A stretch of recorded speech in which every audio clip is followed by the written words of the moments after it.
Good morning, Melita. Click on her. Stand, please. Repeat after me. I do solemnly, sincerely and truly, declare and affirm that the evidence I shall give shall be the truth, the whole truth, and nothing but the truth. and nothing but the truth. Thank you. Do take a seat. Could you give us your full name, please? My name is Martin James Hewitt. Mr. Hewitt, you kindly provided the inquiry with a witness statement, which will come on screen now. You can see it there. We see that it's a statement, in fact, headed a corporate witness statement on behalf of the National Police Chiefs Council, but it is a statement that you made, is it not? It is. And in fact, if we look at paragraph 1 of the statement, you explain that you regard this as being, that phrase, a corporate witness statement. And if we can look at paragraph 2 of the statement, we can see, I think, what you mean to convey by that term, which is that the information in the statement is drawn, firstly, from your own knowledge and experience, but also, and perhaps this is why you describe it as a corporate statement, on the basis of material provided by staff within the NPCC and other policing bodies. So that is the basis on which the statement was drafted. But with that in mind, we don't need to go to it, but on the final page, there is a statement of truth indicating that you believe, on that basis, that the facts contained in the statement are true. And does that remain the position? That does. Thank you. I'm going to ask you first, Mr. Hewitt, a few brief questions about your career. And it's right, isn't it, that you joined the police, in fact, the Kent Police, in 1993. Correct. You transferred to the Metropolitan Police in 2005, and you then remained with the Metropolitan Police and reached the rank of Assistant Commissioner. Correct. In 2015, is it right that you were appointed the Vice Chair of the National Police Chiefs Council? Yes, that's not a full-time role, but there are 2 vice chairs at any time supporting the full-time chair. So I was one of those 2 vice chairs, yes.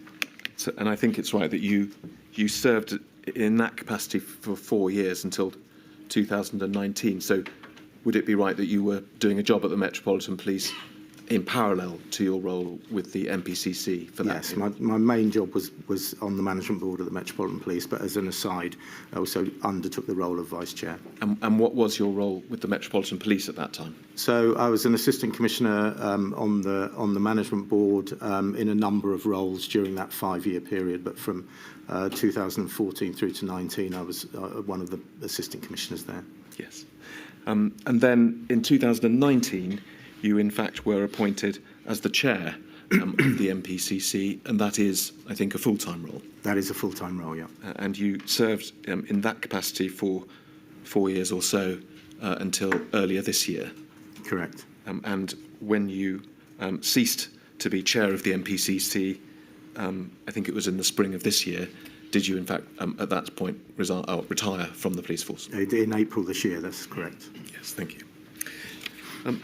It will be apparent from that brief history, Ms. Hewitt, that you were, of course, chair of the NPCC for the entire period of the pandemic. And that, of course, is the time period that I'm going to focus on in my questions to you today. You provide us with a fair amount of detail about the makeup and the workings of the NPCC in your witness statement, which we're grateful for and we have in writing. I'm not proposing to go into too much detail now because, as you also describe in your statement, the NPCC, as indeed so many other institutions in the country, had to act in a very exceptional way during the pandemic. Is that right? That's correct, yes.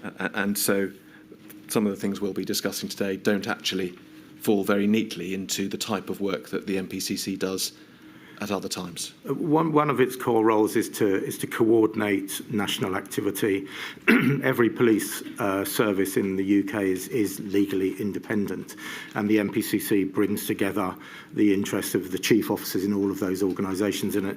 And when there are issues which require national coordination, that's a role that the NPC undertakes. But it had never taken one to the scale of dealing with COVID-19. Yeah. Well, let's just look at that briefly and pick up some of those points you've just made. And we can see we're looking at paragraph 4 of your report. As you say, as you've just described, the NPCC's sort of core function is as a national coordinating body representing all UK police forces. And you mentioned there the Association of Chief Police Officers, ACPO, which I'm sure many of us can remember from the old days. This is the successor body. Correct. To ACPO. And then paragraph 5, it's important to bear in mind, is it not, that the NPCC represents all UK police forces. We are, as an inquiry, are a UK inquiry that we have had a number of issues relating to the other nations, Scotland, Wales, Northern Ireland of the UK. It's right, isn't it, that policing is a devolved matter in Northern Ireland and Scotland, but does it remain the position that those police forces are represented by part of the NPCC? It is indeed devolved in both of those administrative countries, but they are fully participating members of NPCC.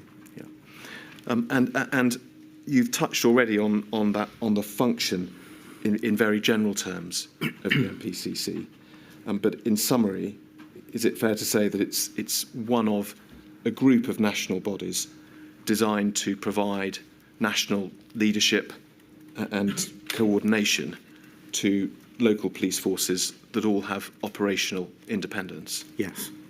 And of perhaps of particular importance for present purposes, that the NPCC has as one of its roles producing national standards, thematic policies, and so on, covering a whole range of different policing matters. And that's done in conjunction with the College of Policing. So the College of Policing owns standards within policing, but works very closely with the NPCC, where we would be driving where we felt those policies were required. So it's a joint working between the College of Policing and the National Police Chiefs Council. And just exploring that in a bit more detail, then is it the role of the NPCC to, as it were, commission the college to work up policies? Yes, I think that's a good way of describing it. So NPCC represents all the chief officers.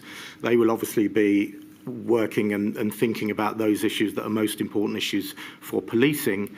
And when you want policies, and particularly approved practice, which defines how police should do the various things that we do, then that would be worked with the College of Policing.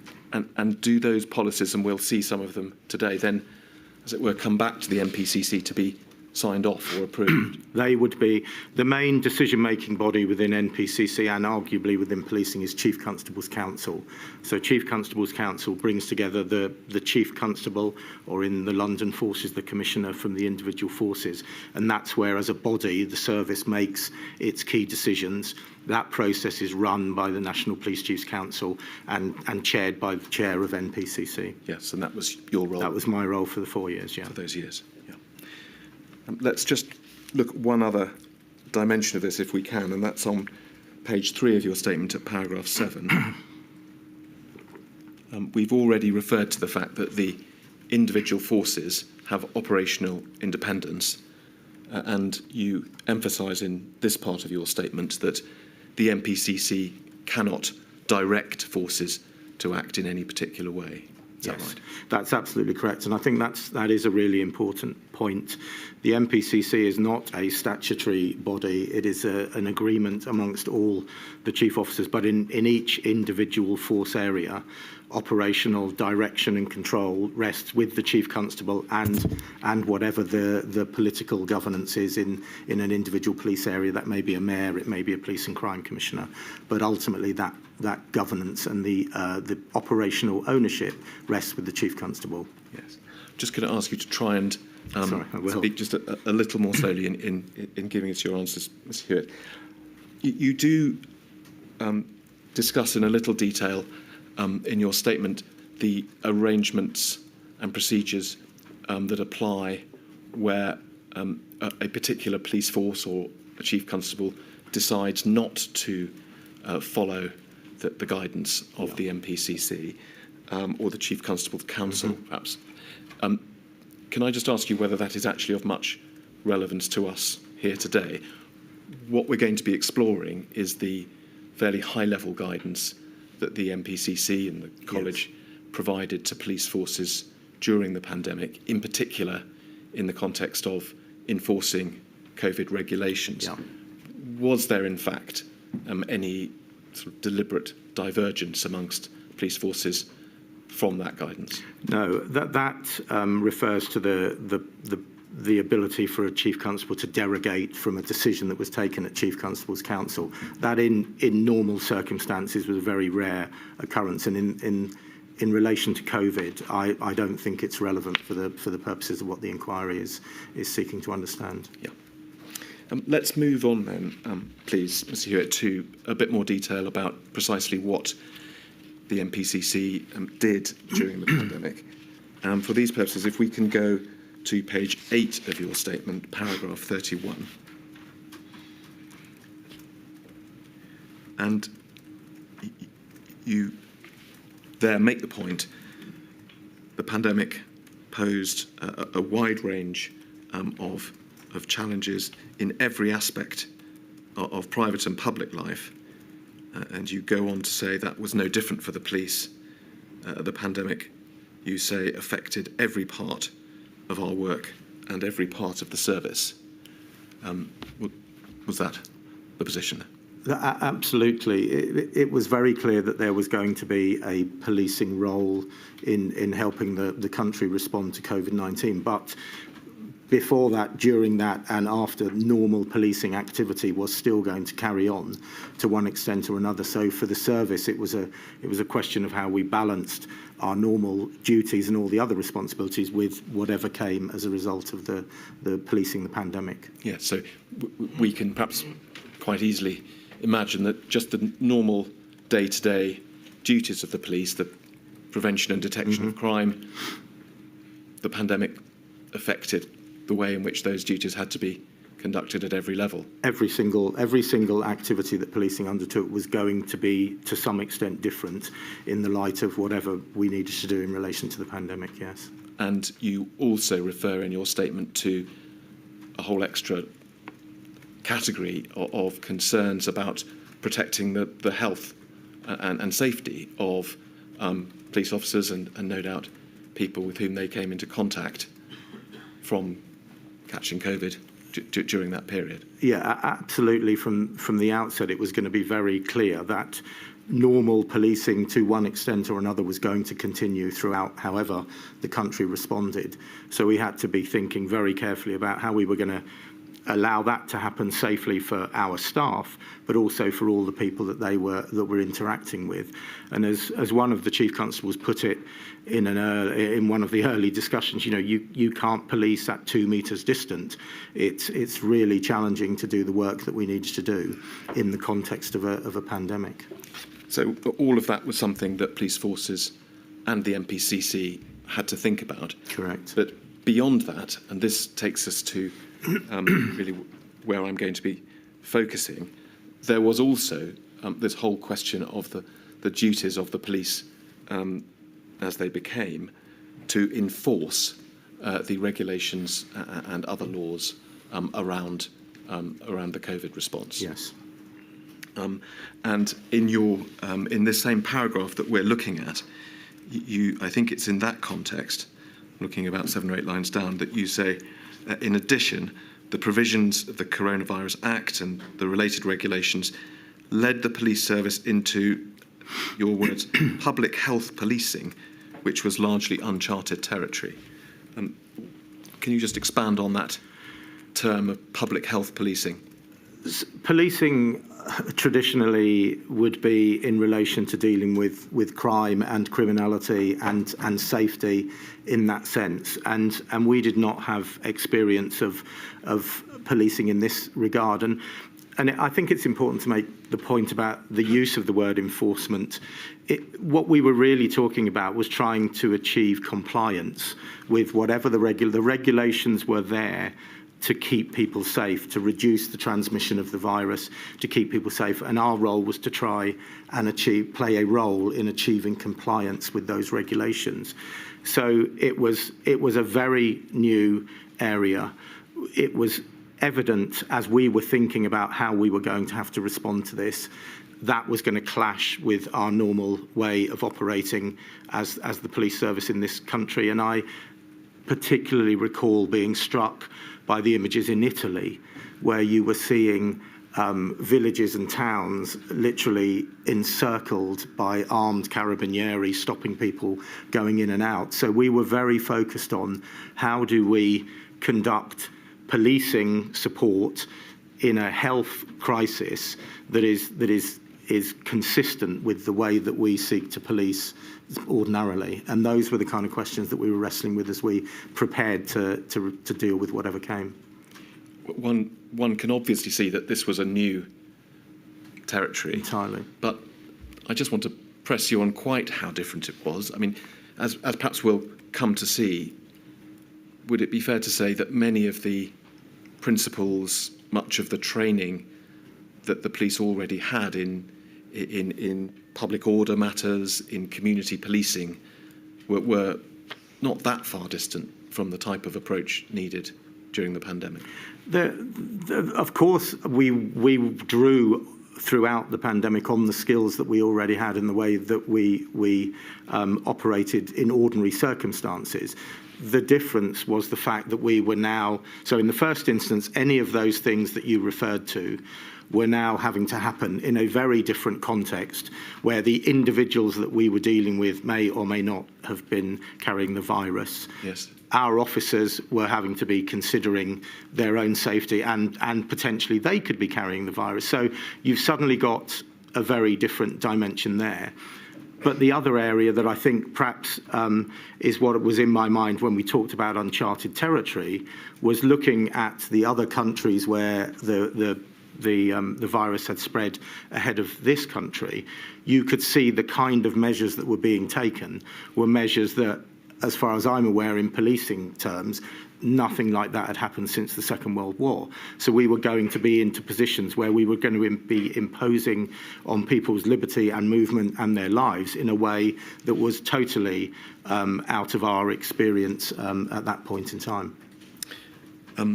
Thank you. And it's here, I think I mentioned this earlier, that you refer to what you were facing as an unprecedented situation, calling for an unprecedented response. And the response which the NPCC gave to this situation, you named, did you not, Operation Talla? Correct. And we can see that if we go over to the next page of your statement, please. Paragraph 9, you there refer to Operation Talla. If we can go on to paragraph 10. Sorry, but I meant paragraph 33. You emphasise later in the statement, and in fact this is something we've already discussed, that the NPCC has no operational function. And are you not emphasising here again that Operation Talla provided guidance, but no more than that, to the individual police forces? I think, as well as guidance, perhaps the way I would describe it was as coordination, and coordination at a national level. It was very apparent as we were watching coronavirus spread westwards that this was going to be a critical incident in unlike any that I had, and I've dealt with a number of critical incidents, as you might imagine, over my career. Some real differences that I think are important. This was going to affect every single square metre of the United Kingdom, which is unusual.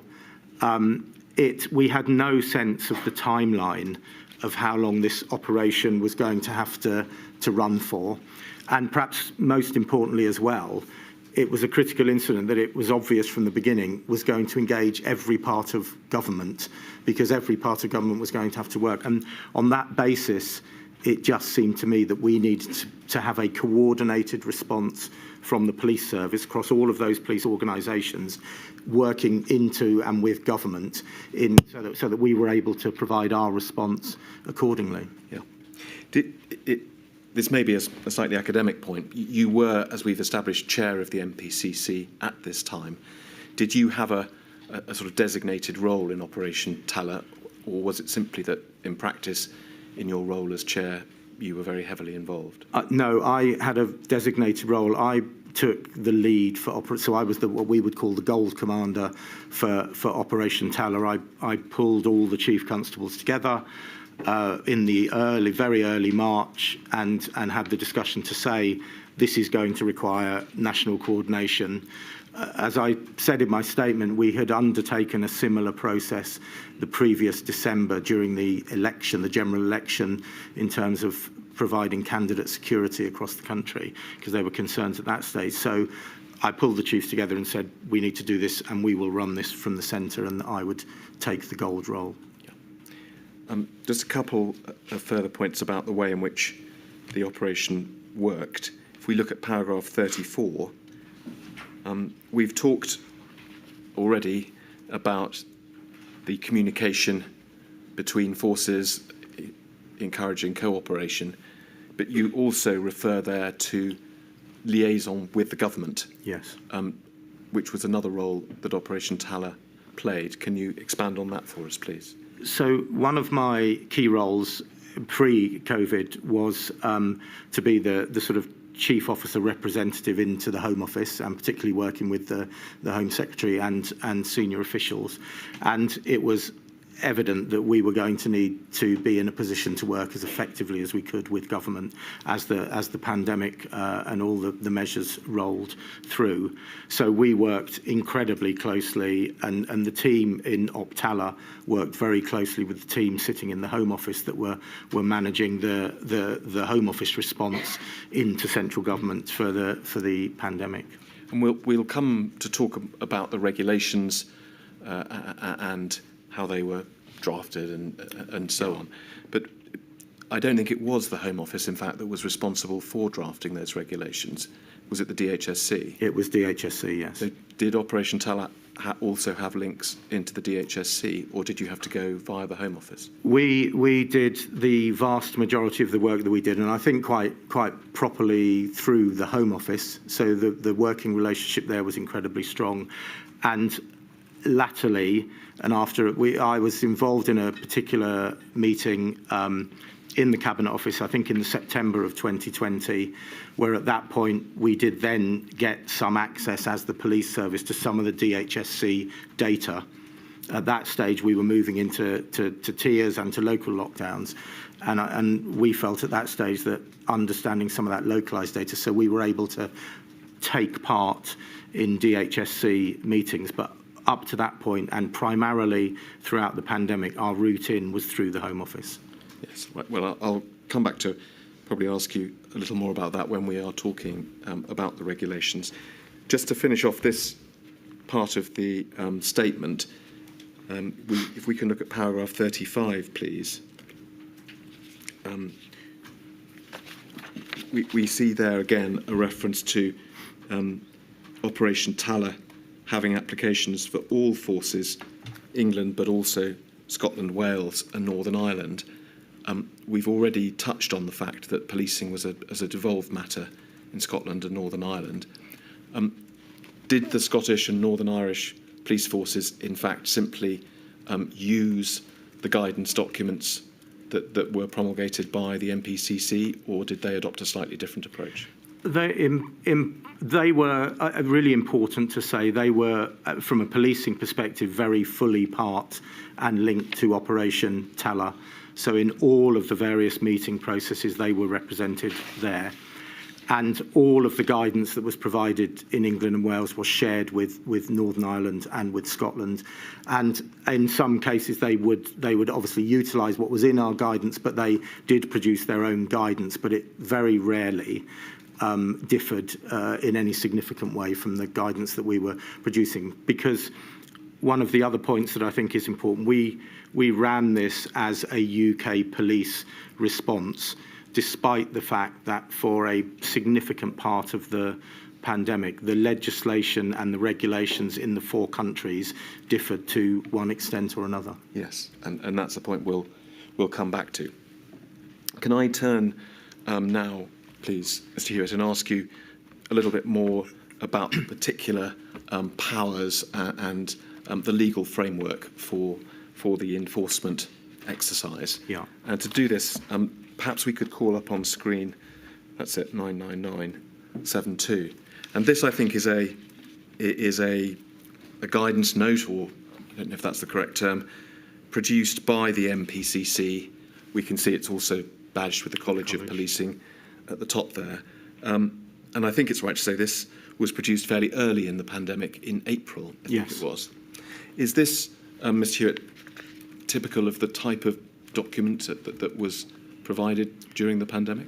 That is relatively typical. So this document, and I think we may come on to look at the document around the 4 E's, but the challenge that we had, if you imagine across all of the UK, 140-something thousand police officers who were going to be out in the communities and doing what we were asked to do, was how we found a way to, as effectively as possible, provide the information that those officers required to go and do their job safely and properly, and to achieve the objectives that we were setting. So there was an enormous effort placed in producing very clear, easily understandable guidance that would go out, obviously in this sort of form, but through all the electronic devices that the officers carried, so that people had access to the information they needed to have at any given time. Yes. So you're not, you didn't see it as your role to provide sort of lengthy and wordy guidance documents to the chief constables and leave it to them to talk to their staff. You were trying to draft documents that would go straight to being used on the ground. My experience over many decades is that lengthy documents were not going to be terribly helpful for the officers on the ground. And that whilst we shared everything, and I met very regularly with all the chief constables, the challenge in if you like, contracting that out to them was that you wouldn't get the consistency. And what we were aiming for was to try and get as much consistency as was possible, again, against the backdrop often of different regulations in different countries. Yes.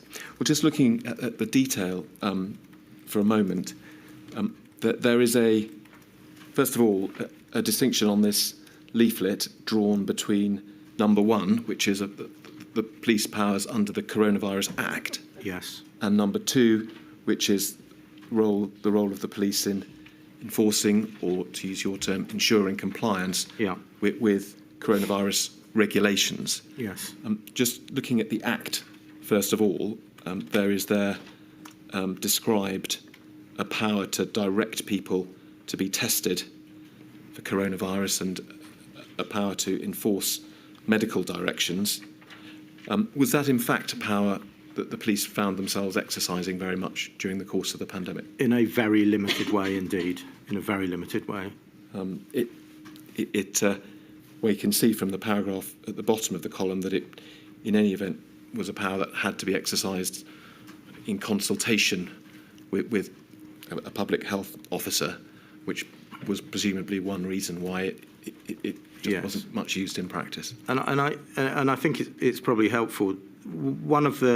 Always one of the challenges with policing on the ground is achieving the level of certainty around exactly what. And I think if you take that final paragraph there that's highlighted in red, there is so much in there that is open to interpretation that makes that a very, very difficult power for anyone to confidently use on the street. Yes, but that, as it happens, as it turned out, in fact, perhaps partly for that reason, but in Correct. any event, it wasn't a power that really featured during the course of the pandemic. No, it didn't.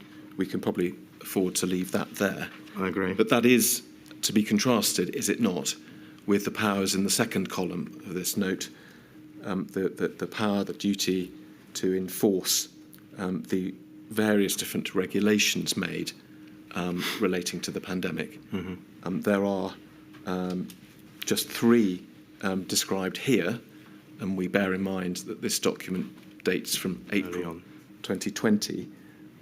But it's right, isn't it? And we will come to discuss that over the course of the following 12 months, 18 months, there was a proliferation of similar regulations made, which the police were required to consider. Correct. When that happened, were further versions of this document produced? Yes. Well, the process that went through, and I think by my reckoning, there was something over 140 changes during the period where that was either a minor change or a significant change that came out. The process that was then undertaken was that we would receive that, and we may come on to talk about this in a bit more detail. We would receive that and then provide operational guidance out to forces to allow them to have the best understanding they could of how those powers that were enacted at that particular point in time. And that was, as you would imagine, a rolling process as things changed and were superseded.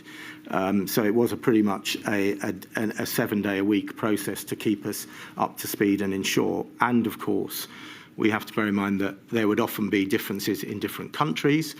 And then at various stages later, where we ended up in tiers and in local lockdowns, even within an individual police force area, you would have different regulations being in play at the same time, which created all sorts of challenges, as you might imagine, for policing on the ground. Well, I was going to ask you about that. So when one did get to the stage of different regulations being made, let's say, in Scotland, or, as you say, later on, particularly with the tiering structure, different regulations within different parts of the country, was it still your role to try and draft, or with the college, to try and draft documents like this, which you would send to the local police forces? But they would be clearly more specific and related directly to individual areas. And then within individual police forces, they would have to be managing those processes themselves as well, because it did get incredibly complex at times.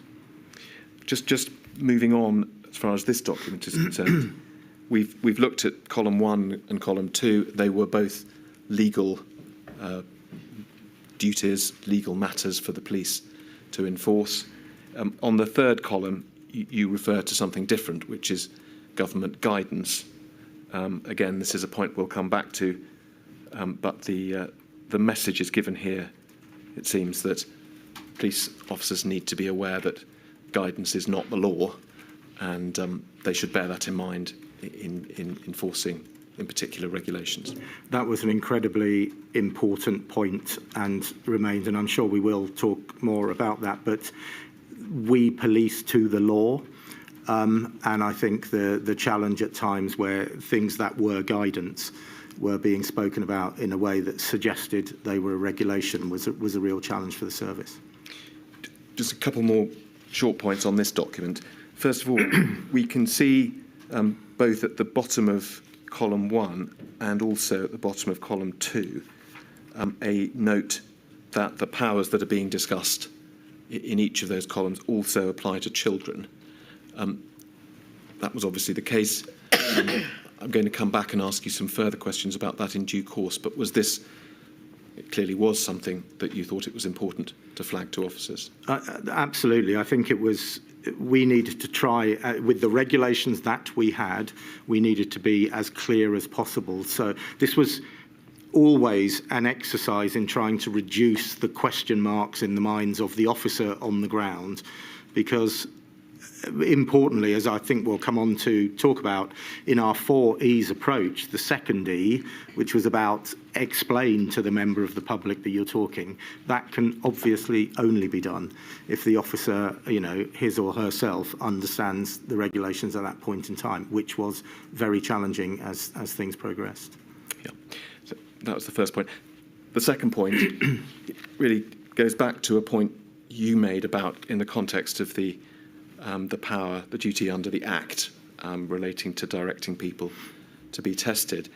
But it applies, does it not, to the second column as well, in the sense that what police officers were being asked to do here involved them exercising a very great degree of discretion. I mean, one can contrast it perhaps with a straightforward prevention or detection of crime issue. If they see someone shoplifting, they take action. Yeah. That it's a binary thing. Here, their task was much more complicated. I think it is fair to say that in everyday policing, pre-coronavirus, post-coronavirus, the police officers on the ground have discretion, and that's the right way that we operate. They police to the law, but they have discretion on the ground. What this did was bring into play a whole range of situations that were utterly different from your shoplifter example, where the crime is the crime and most people would understand that. So it took it into a very different space. And if I might, just one other thing that I think is important about the second box there is where it mentions trading standards and local authorities. I think throughout the pandemic, I had some sense of frustration at times that whenever politically people were talking about enforcement, that automatically equaled the police. And the reality was this was about achieving compliance with the regulations which were there to protect people. This calls out trading standards and local authorities, but in other cases, for example, there were loads of businesses, the work that was done within supermarkets by the staff to enforce, if you like, compliance with the regulations. And I think it is important that we don't, there was frustration at times from my perspective that enforcement automatically equaled the police when it was really about a much broader effort to achieve compliance. Yes.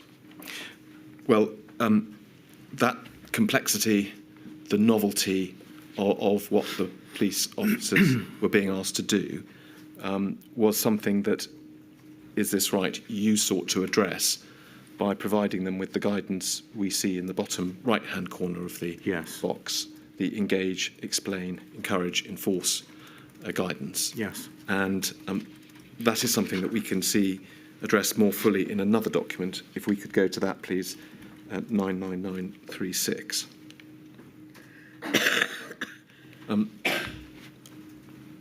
Mr. Hewitt, we see there the 4 E's as they are referred to in your statement, and I think became fairly commonly described. I don't want to read this document out or to go through it in fine detail, but can you just provide us with a summary of the rationale behind this guidance that was provided? So the rationale, as I said earlier, I was very clear in my mind, as were the other chiefs that I was working with, that we had to police the pandemic in a way that was consistent with our policing style, a policing style that is a consensual policing style. And we knew that we were going to be going into territory that was highly unusual, and the kind of restrictions that were going to be placed on people's liberty and movement were incredibly severe. And the reason for the 4 E's was that the approach was very much about, this is about how do you most effectively achieve compliance with the regulation and therefore protect people. Engaging is entirely what we do. That's how we do our policing. So it was about talking to people. It was about explanation. We would all, I'm sure, accept that at various stages throughout the process there was a lack of clarity about precisely what individual regulations meant. And in some sense, I guess there would always be a degree of that, but often it was quite difficult. So we saw the police officers as an opportunity to provide that explanation to people about the rules if they were unclear. Then really importantly, encouraging them to comply, because that and this is a really important point from the policing perspective, that was the object of the exercise. The object of the exercise was not to take some action against a person. It was to get the person to comply with the regulation. So the encourage phase was there. And then only lastly, and as you will see on all the literature, as a last resort, if the person refuses to comply, then we would move to an enforcement stage. And this was the piece of guidance that we put out and remained throughout, and was really important because we always took it back to that being the point. And it's another, I think, important point for the inquiry to understand is when people talk about the level of enforcement, they tend to go directly to how many fixed penalty tickets were issued, and there is a categoric number for that. What we can't measure is how many, the hundreds of thousands, if not millions, of engagements that happened where the process ended at one of the first three stages there. We did sometimes seek to try and find that, but we weren't going to impose a bureaucratic burden and try and find that out. But that is really, I think that's a really important point for the inquiry to understand, and particularly thinking for any future pandemic response in the country, we I think need a more sophisticated sense of thinking of what we say, or what we mean when we say the word enforcement. Yes. One of the ways you put it in your witness statement is to say that success was regarded as the ability to secure maximum compliance without the need to resort to enforcement. Precisely that, yeah. Again, in terms of thinking to the future, you say that these 4 E's, that this guidance stayed the course, as it were. It wasn't changed during the pandemic. Can we take it, therefore, that you regard this as being a success and something that could be copied in future? Yeah, I very strongly, and in a sense, it feeds off a process, a 5-stage process, and I won't go into the detail that policing uses on a day-to-day basis. I mean, I think some people would have the assumption you start from 0 to arresting, but there is a whole process that goes through, and I would very strongly suggest that this approach for any body that is involved in, and it will not just be the police, in trying to achieve compliance with a series of safety regulations, this is the approach that should be adopted. You've mentioned this point and encouraged us to bear in mind the enormous number of engagements that police officers would have had with members of the public during the pandemic, and that sort of unknowable number of those engagements that ended with one of the earlier E's, yes, without there being any need to issue a fixed penalty notice. But it must be right, mustn't it, that, and it really goes to the point about the breadth of the discretion, that different officers will have had a slightly different, or perhaps a very different approach to when it was appropriate to issue a fixed penalty notice. Yes. And beyond that, there may have been different practices, different police forces or different police stations. Yes, I think that's absolutely right. There will always be that officer discretion, and I don't think it's particularly controversial to say that. Obviously, I'm sure at times some officers didn't get that right, but everyone was very clear. And of course, again, I think another really important point about policing is always undertaken in its particular context, and that context will be different in different parts of the country, or even different parts within individual police force areas. It will be different as the pandemic progressed, and we saw the different levels of regulation, the local regulations. It will be different again as we saw those areas, because some areas stayed within a lockdown arrangement for much longer than others. So one has to accept that there will have been a degree of lockdown fatigue in those areas, which is inevitably going to alter the interaction that happens between that member of the public and that police officer. So we live with that all the time, but I think it particularly focused in unusual regulations like this. One of the reasons I asked you about that sort of divergence, if you like, yes, is that we'll come to look at the statistics, which in the way of statistics are very sort of black and white. Yes. I want to ask you whether, when we do look at those, we really do need to bear in mind that there may have been quite considerable difference in practice in the country or not. And you've explained that your aim was to achieve a level of consistency across the country. Yeah.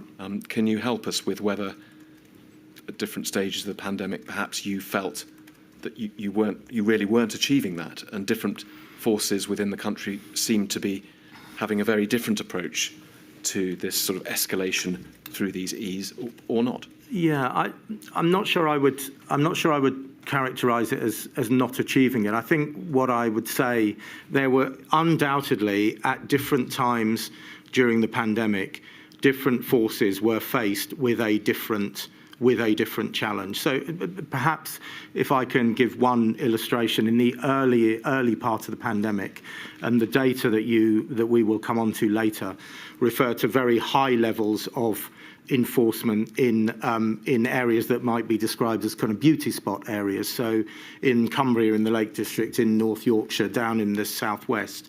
And that was a phenomenon that was at the point where people could go out to do some exercise.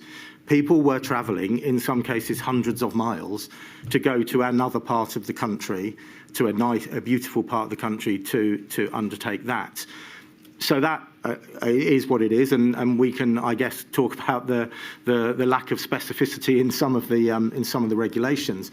But if you put yourself into the place of the Chief Constable in Cumbria, and I'll use Cumbria as an example, the Chief Constable there has a community that is attempting to comply and to protect themselves, and are quite rightly getting quite angry about the fact that what they are seeing is lots of people from other parts of the country coming into those communities when they are abiding by all the rules. That presents a real pressure into that Chief Constable, because, as I've said before, however long the pandemic was going to go on, we were going to still carry on policing after that pandemic, and that really came to it kind of came to some of the behavioural science that we got involved in early on, and particularly this theory of this concept of othering. And in terms of people's preparedness to comply, it is eroded when I think that the other person over there is having an easier time than me. And this particularly became relevant when we started to get local lockdowns, and in some places where you would have literally on opposite sides of the road different regulations for people. But I think that became quite a feature if you talk about those beauty spot areas where people were saying, we are doing this, we are not moving, we are staying local, and these people are coming in and potentially putting us at risk, and that puts a pressure on policing. And I think those pressures were being responded to. So I think it was less that we weren't getting the message, but whatever the message has to be dealt with in the individual and specific context at that moment in time in a particular place. Yeah. Can you slow down a bit, Mr. I beg your pardon. Don't worry. We all fall into the... Mr. Hewitt, I'm going to move on and focus on the question of the challenges in providing effective guidance in relation to the regulations, given the way in which they developed. Just before you do that, Mr. Eccleston, I'm sorry to interrupt. You said earlier, Mr. Hewitt, that the regulations were drafted by the Department of Health and Social Care. Do you know whether any police officers were consulted, given the problems you've said with trying to enforce regulations that some of them I've never even heard of the ability to enforce a test? Didn't. I'd be surprised if that was used at all, was it? You said limited, but I wonder if there's any example. I doubt there were. I didn't know any specifically, but I doubt it very much, Malone. But we all know, those of us been involved in the criminal justice system, that regulations, acts that create offences with penal consequences have to be clear. Correct. So did anybody consult your organisation, or, I don't know, judges or lawyers, as to the content of these regulations or the act? Milady, in relation to judges and lawyers, I can't answer. There were a limited number of occasions where meetings were being held to make decisions where I was able to be present to give a what would the implications be for policing perspective.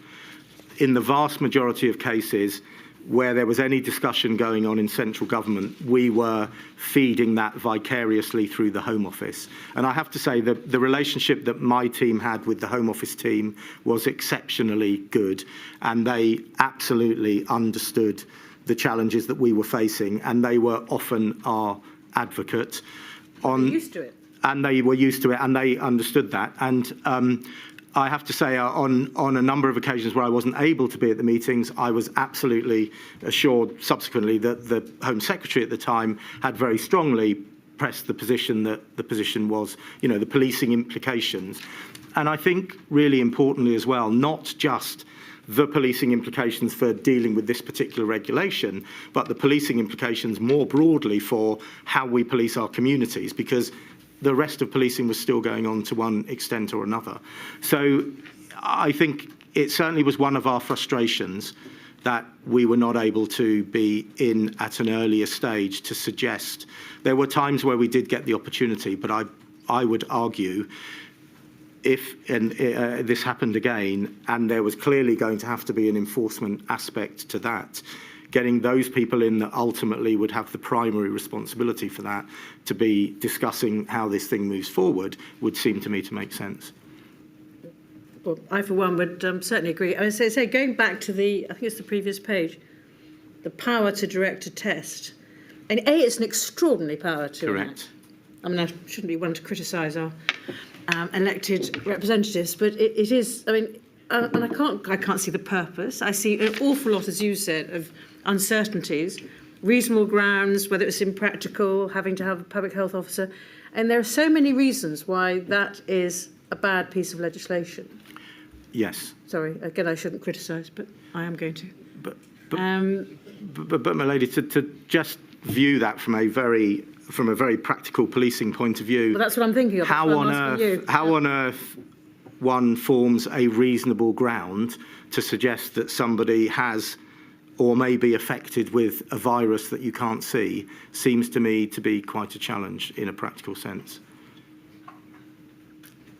Sorry, I interrupted, Mr. O'Connor, but I think that it is something we need to go into about whether, if we have another pandemic or when we have another pandemic, you have on the books ready to go legislation that is better than this. Lady, can I, Stuart, take you back to the first question that you were asked by Lady about consultation, and perhaps just take us out of the pandemic situation for just a moment. Mm-hmm. In normal times, were a government department proposing a piece of secondary legislation, mm-hmm. a regulation, which one could see the police would be involved in enforcing, would you expect there to be consultation?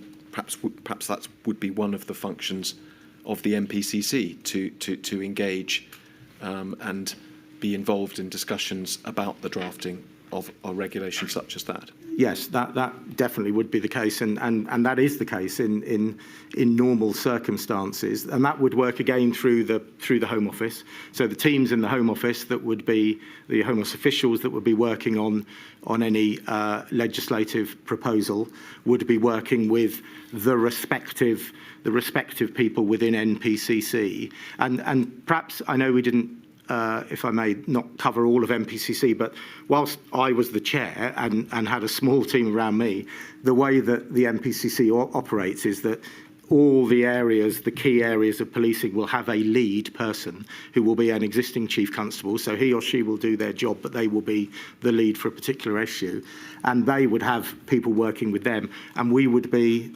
intimately engaged with the teams within the Home Office that were. Now, of course, in the coronavirus scenario, that was all happening at a rapid speed. But I still think the lack of an ability for us directly to be able to give an input around quite frankly, just the sheer practical achievement would certainly be something that I would suggest is helpful going forward. And if we can look at page 20 of your witness statement, paragraph 81.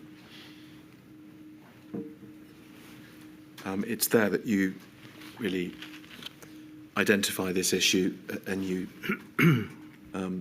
you say that sometimes the notice period that you had of regulations being changed was only a few hours, therefore perhaps obviously no opportunity to engage at all in how that regulation might be drafted. No. And of course, as you've already mentioned, these are not normal times, and there might be very good reasons to need to change regulations quickly.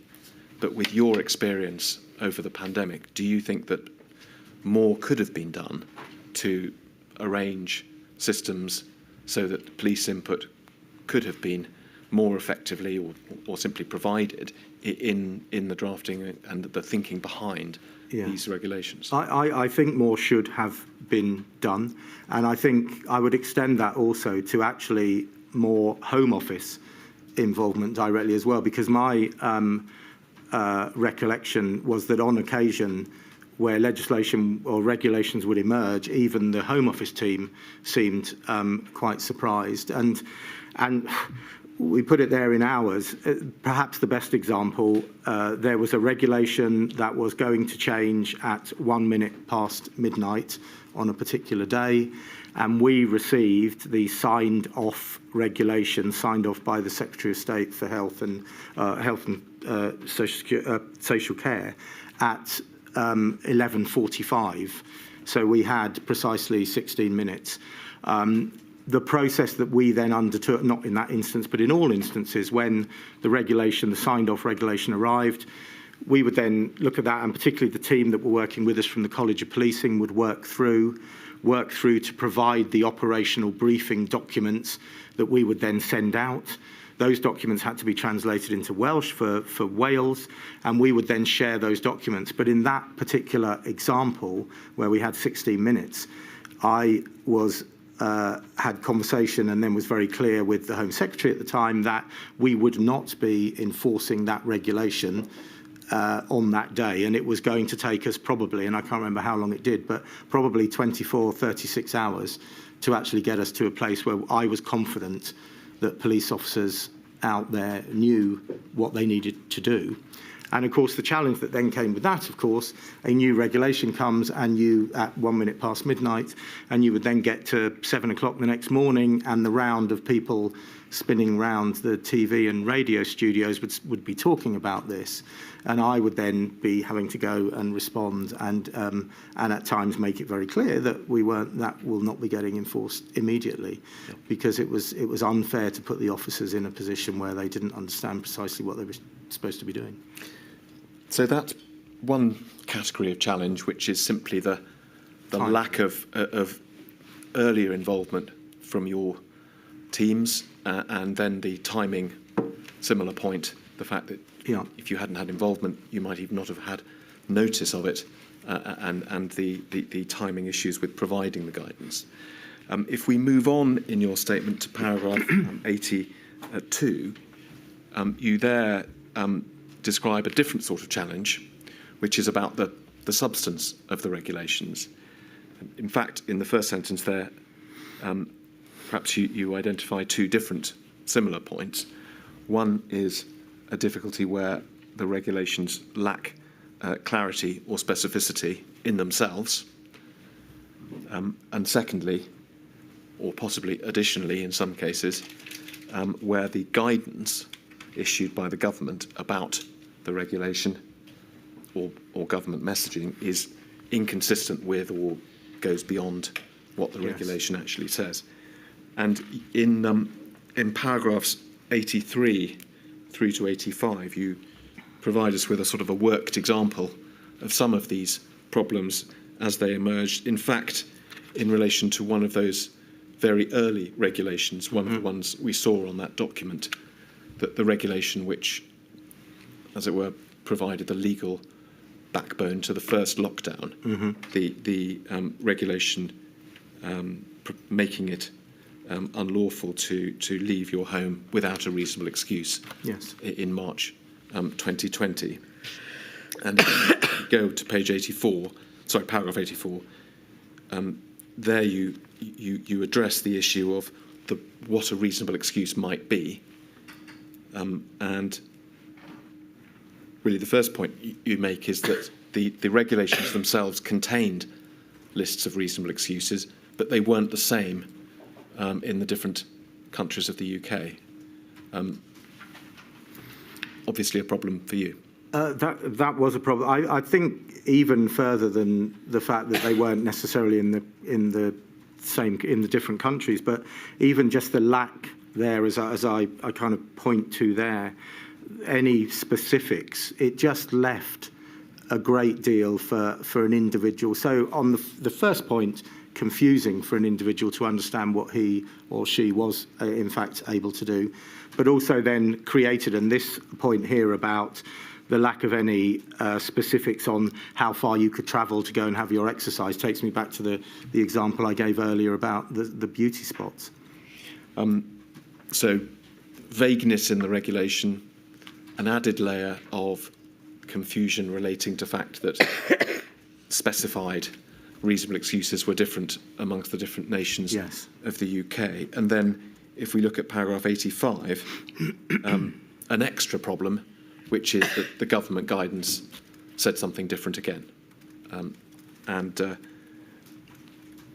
presumably part of the problem there was that the government guidance may not come at the same time as the regulation.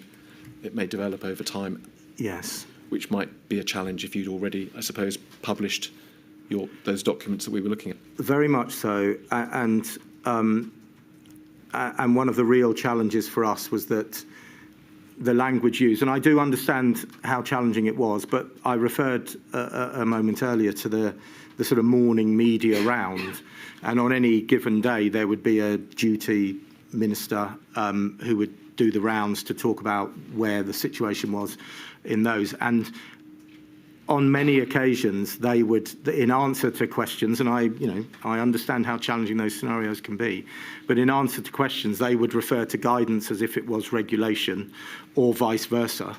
And that then would throw a whole degree of confusion out, not just in the public. And on a number of occasions, I then found myself going and doing the sort of lunchtime media to try and say, no, in fact, that's not illegal.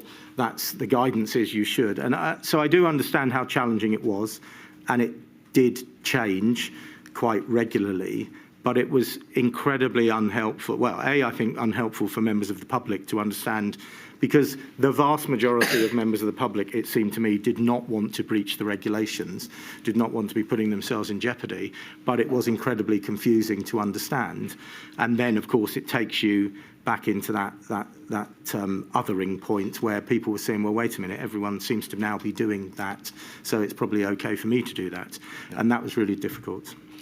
I'm just, because if I may, going back to the point about the different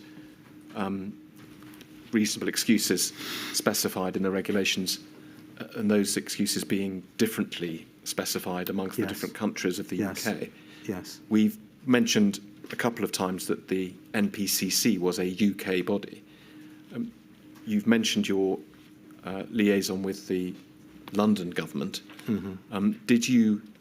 Were you able to take any steps with the, as it were, to try and sort of coordinate between the devolved nations and London and try to discourage unnecessary variation amongst the regulations? It was not our position to be trying to directly influence the regulations through the Chief Constable in Northern Ireland, the Chief Constable in Scotland, and the 4 Chief Constables in Wales. They were all obviously working very closely with their devolved administrations, and were in a position to influence in the way that they influenced in those jurisdictions. I do think, kind of referring back to my lady's question earlier, I think there was probably closer police involvement in Scotland, Northern Ireland, and in Wales, but it wasn't my position to try and directly influence there. It was really through those chief constables with their own devolved administrations raising the issues that they felt were. But it was a source of frustration to policing throughout that you had that difference. Clearly, Northern Ireland, their primary border issue was with differences with the Republic. We had relatively limited challenges with Scotland because of the nature of the geography. With Wales, there were more challenges with different regulations, different sides of what is essentially an invisible border, and that was very challenging, I think, for particularly a number of the Welsh forces and the English forces, where you had different regulations either side of a road. Yeah, I wanted to move our discussion on a little. We've talked about the confusion caused by either unclear regulations or inconsistent guidance from the government. And you have made the point that you believe that most people wanted to comply, but they needed to be told what compliance meant. Yes. Perhaps it's obvious, but help us with this. The confusion in the regulations and the guidance, was one of its consequences an impact on compliance itself? I think definitely. It's two things, really. The first is people genuinely, at times, couldn't understand where they, in their particular circumstances, where they fitted. And I think what it then also did, when people felt others, because when we first went into the lockdown in March, it was such an enormous thing, and we can all remember just how empty everywhere was. But of course, over a period of time, that sort of certainty and that determination inevitably weakens to some extent. And then once you start having all the changes and people are a little confused about the changes, then I think it inevitably starts to erode people's commitment. And it really is that sense of, well, why are we, me, my household, whoever, complying when we can clearly see that other people aren't? Yes. And just shifting focus, did it also have an effect on the morale of the police force? It was I was incredibly impressed with the morale that was maintained throughout the pandemic by the police service. These officers were out there doing what they were doing in the face of the virus all the time, and got on with that. And we worked incredibly hard to provide them with the right protection and so on. But nonetheless, it was difficult for their morale, because the more interactions with the public became more antagonistic, because people were either just fed up with the regulations, or they were fed up that they didn't feel that everyone else was following the regulations. That then inevitably saps away at the morale of the officers who are, just trying to do their job in pretty difficult circumstances. I'd like to show you briefly, if I can, a newspaper article from February 2021, so the middle of the pandemic. Yes. If we could go to the second page, please. I know you're familiar with this article, Ms. Hewitt. Oh, yes, I am, yeah. It's a report of a survey, if we can see from the top line, of nearly 12,500 frontline officers, a survey conducted by the Police Federation. And perhaps the key finding, at least, that this report conveys is in the second paragraph there, which was that more than 7 in 10 of those 12,500 officers who'd been asked had said that they were unclear, and the remainder did not agree or disagree with the question of whether the COVID regulations themselves had been clear and easy to apply. And we see in the paragraph below, a man called Mr. Apter, the chair of the Police Federation, saying that ministers needed to avoid the same mistakes and mixed messages when agreeing future rules. And if we can scroll down a bit, we can see, yes, just coming on the page now, another quote from him, which is, it says, Mr. Apter said, given the fact that there have been more than 60 rule changes introduced during the pandemic, it comes as no surprise whatsoever that only 10% of police officers who responded to our survey said they found the COVID-19 rule changes to be clear. So that was the small group who'd actually positively said they thought it was clear. I'm sorry, I meant to mention the paragraph above that as well. Sorry, where another finding of this survey was that less than a quarter felt that the strategy, the 4 E's that we've looked at, was effective when enforcing their powers. The inference being that because they are in fact so difficult to explain and to encourage people to use. And then finally, the paragraph below the one we looked at, Mr. Apter saying, we've been saying from the beginning, clear guidance on what people can and can't do is needed. Otherwise, people will inadvertently fall foul of the law or may take advantage of the mixed messages. A great deal of consistency between what you've been telling us this morning and what Mr. Apter has reported as having said there. Yes, I mean, I could argue statistically with some of the way it was reported, but the fact of the matter, there was no doubt. And this was at a point, and it comes in one of the sections that was highlighted there. This was at the point where there was going to be the easing and this concept of Super Saturday, because police officers being police officers and practical were kind of recognising where this was likely to go at the point where you were suddenly going to open up nighttime economy. One of the perhaps it's the wrong way, but one of the pluses from the beginning was that the nighttime economy, which is a real challenge for policing, was obviously shut down. So I think it expressed some of that frustration, but it fairly expressed the challenge that officers on the ground were finding in how do you go and explain things which were incredibly complex and not very specific at times. We've already touched on the fact that this inquiry has the power to make recommendations for the future. We've talked first of all about the value, the importance of maximum degree of prior consultation with the police. Would you agree that's something that is worth considering? Definitely, I think it is, yeah. And does it follow from what we have been discussing about clarity of regulations and confusion with tension between regulations and guidance, that those are matters that also should be considered in any future pandemic, trying to keep regulations as simple as possible and avoiding conflicting guidance? Absolutely, and I genuinely do understand the challenge that was presented, and I understand, and we have all seen the challenge and the debates that were going on between the health requirements and the economic requirements and in some sense the political requirements, and I do get that, but I think there has to be a greater degree of a systematic process to arrive at changes. Of course, the virus changed over time, and we all understand that would happen, but really trying to anticipate and trying to get to very clear guidance as early as possible, and for as long as possible staying with that guidance.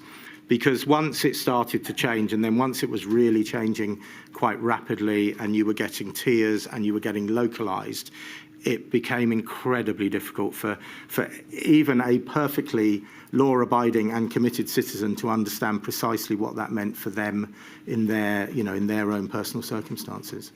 Yes, and that last point you made was one I was going to raise. You mentioned earlier this point about different sets of regulations being in force in really quite a small area. Yes. I think it's mentioned in your statement that at one point in Greater Manchester there might have been 4 or 5 different sets of regulations, yes, in force at the same time. We've heard some evidence about tiering in the last day or so. And does it follow from your angle on this that trying to keep sort of bespoke sets of regulations within relatively small areas to a minimum, if they have to be there at all, is something we should think about for the future? I definitely think that. And the other really important point is that we talk about these things as if there are tangible boundaries, that bound a particular, as you say, within the Greater Manchester area, there were a number. I think particularly about the first local lockdown, which was in Leicester. And there was no tangible boundary that this particular part.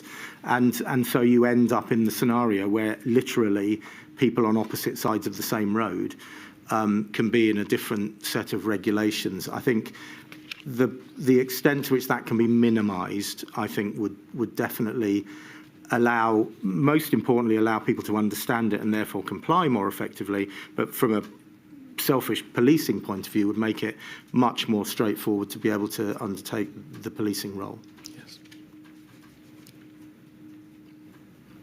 Lady, I was about to move on to another topic. Certainly. You're right to continue, Mr. Hewitt. We take a break. At your discretion, my lady. Thank you. I shall return in 15 minutes.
Mr O'Connor.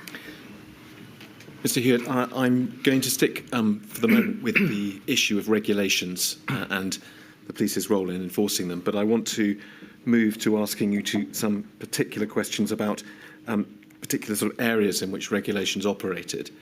First of all, the question of protests and outside gatherings, and then I'll ask you some questions about that, about how regulations apply to children.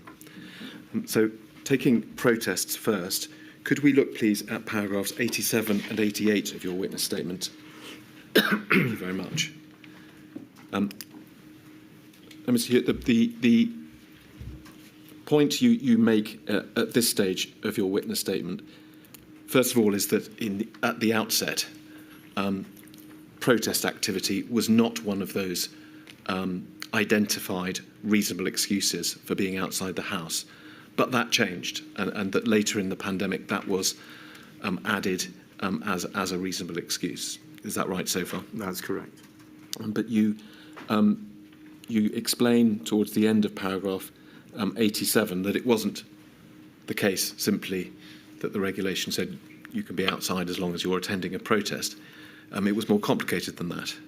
And in fact, it was only a reasonable excuse to be attending a protest if it was a protest which, and we can see the italics, which would satisfy the requirements of Regulation 3 of the Management of Health and Safety at Work regulations, whether or not the gathering organiser is subject to those regulations. And I think going on to paragraph 88, you make 2 points which I'll ask you to expand on. Firstly, that to the police officer on the ground, that is a very complicated test to apply when, after all he or she is trying to understand is whether someone is entitled to be out of the house or not. Yeah. And secondly, perhaps given its complexity, this would have been just the sort of regulation that you might want to have been involved in drafting, and you weren't. Could you expand on those points for us, please?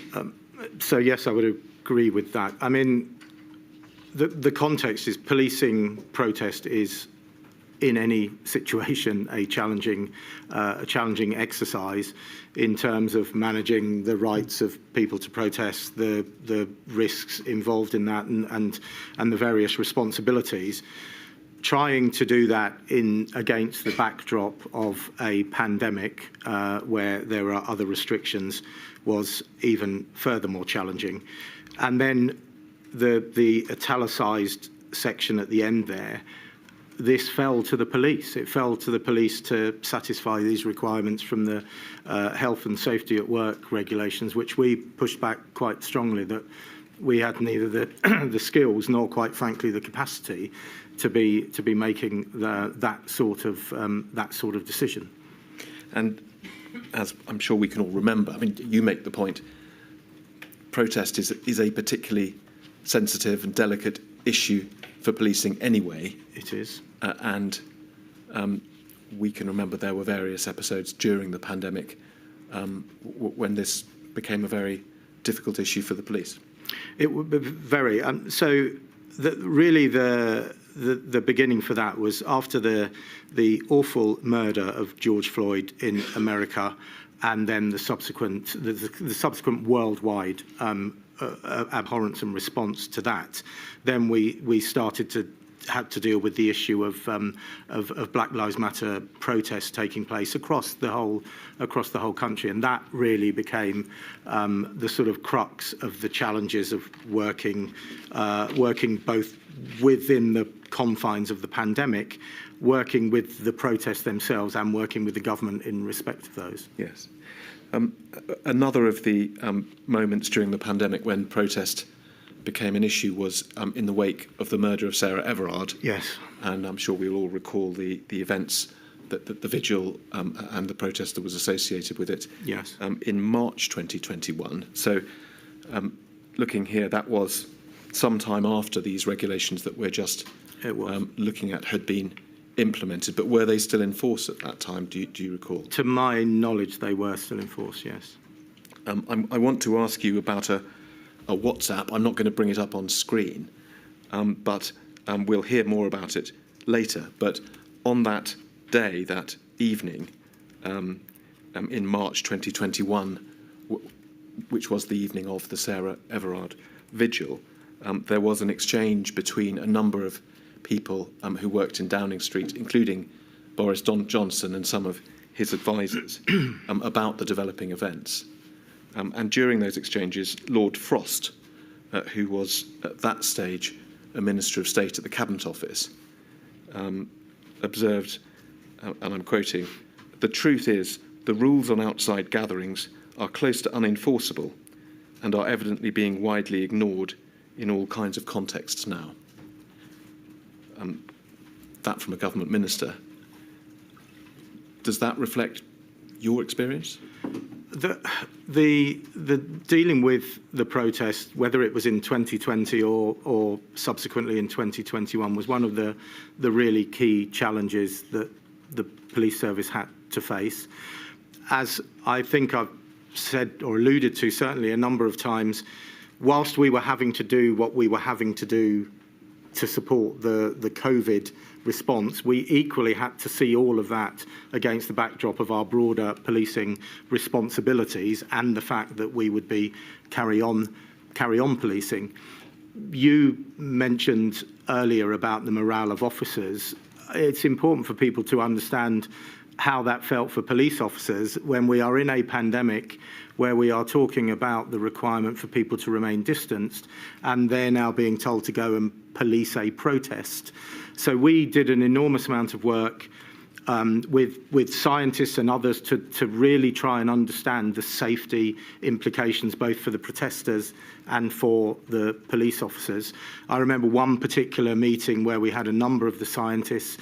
Professor Van Tam chaired the meeting to talk about some of the behavioural, but particularly the epidemiological elements around the virus. And the strong point that came through was that when you are outside and in the open air, the risks of transmission were much reduced. But we, and I say we, me at the centre, but reality, the individual forces, because they ultimately held the operational responsibility, were having to make the decisions about how they would police individual demonstrations of whichever, or individual protests of whichever sort.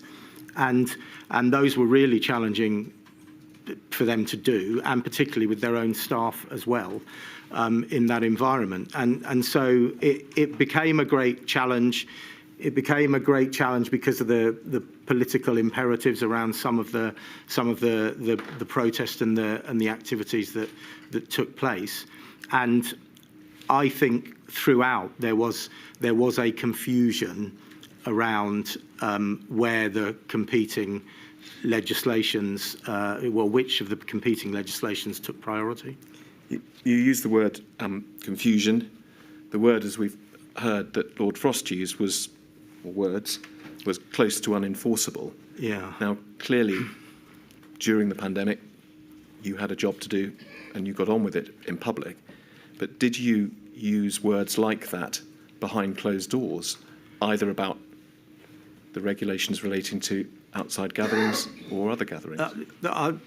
I used very strong words behind closed doors in discussion with Home Office and with the Home Secretary at the time in relation to the situation. And equally, it is important to remember, and if we take the Black Lives Matter protests in 2020, the overwhelming majority of those were entirely peaceful protests where the police played a role that was required to maintain safety, and in most of the cases the people who were participating themselves were being sensible as well. So, but we were having really very strong conversations about what the expectation was, because again, I guess to reflect, if you like, Lord Frost's comment in, I guess, the perception of the public would be looking and saying the regulation says we can't do this, and then over here there's a large number of people doing precisely that. So I get the point that he was making in that, and we were having very strong conversations about our role in those particular circumstances. Let me move on, Mr. Hewitt, and ask you about the way in which the regulation has touched the lives of children. First of all, we'll recall when we looked at that document an hour or so ago, the reference to the fact that the various different regulations did apply to yes. children. And we will also recall discussing that sort of central regulation prohibiting people from leaving their homes without reasonable excuse, which came in March 2020 and then came back at various points during the pandemic to enforce lockdowns. Yes. Do you think that there was a lack of clarity either at that early stage of the pandemic or later around whether this rule prevented children from leaving their house to go and play, or for that matter, prevented parents from leaving their house to supervise their children who were playing? Yeah, I mean, I think there was a lack of clarity. And you know, we've rehearsed that a number of times already, but I think particularly in this instance, it's important to be really very clear. As I said earlier, a lot of people equate enforcement with fixed penalty notices, and we could not and would not give a fixed penalty notice to anyone that was under the age of 18. So that was not in play at all. But where I reflect around, and it was, I guess, about more broadly considering the impact of whatever the regulation was on different individuals. And one of the sort of points that I made on a number of occasions was lockdown is not lockdown to everybody.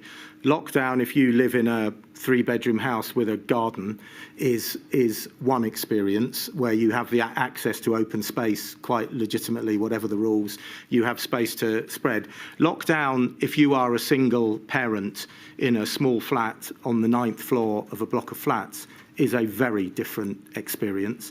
And I've seen a number of the commentaries that have come in from people talking about how they were with their children and they were then either moved on or told that they couldn't be where they could be. And yeah, that there's no doubt that was a real challenge. I'm very confident that the police officers were trying to do their best, and as I say, this did not end up into a penalty area. But I think that clarity about what could be allowed for children, because the concept of going out to have your daily exercise is a very different thing if you're 4 and 5 years old. It's not going for a run or going for a walk. And so, again, that was not helpful. And again, one of the challenges that puts the police officers that were on the ground in a very invidious position where they're asking and encouraging, and I suspect in almost all cases that encouragement would lead to the parents kind of complying, but that was a very challenging scenario for police officers.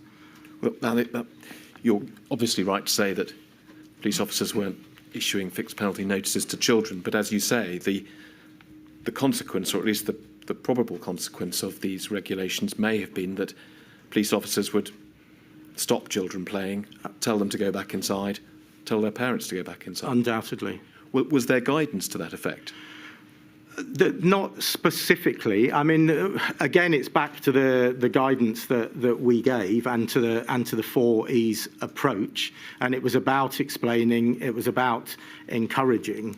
But you can only assume that must have felt incredibly uncomfortable for the officers. But the challenge that they had was this was about achieving compliance, and it's really difficult when you start. How many exceptions do you start taking a decision? And I'm sure there will be many occasions where they did make an exception and we never found out, or no one ever found out about that. But the kind of stories that I've seen where people were moved on from being by a river or in a park, it was just a very challenging position for them to be in. There is, of course, a broader question about whether the regulations should have applied to children at all, and the inquiry has heard evidence that in Scotland, from July, I think it was, in 2020, children under 12 were exempted. that obviously wasn't a decision for you, but was it something that you discussed with, for example, the Home Office? We had all discussions around all the various aspects. I mean, it's important. I either met or spoke with the Home Secretary pretty much every day for the first year of the inquiry in one way or another, and we would constantly, through the various meetings that we all had, be discussing those issues. And I was aware clearly for the change that took place in Scotland, but certainly didn't push. I didn't feel at any point really that it was my position to be pushing and suggesting. We would have the discussions, and then obviously the Home Secretary would be involved in whichever discussion she was involved in in the centre. Yes. Let me move on, Mr. Hewitt, and I want to move on to the question of the disproportionate impact in terms of fixed penalty notices on some groups within society. Yeah. And for these purposes, can we look at page 29 of your witness statement, please?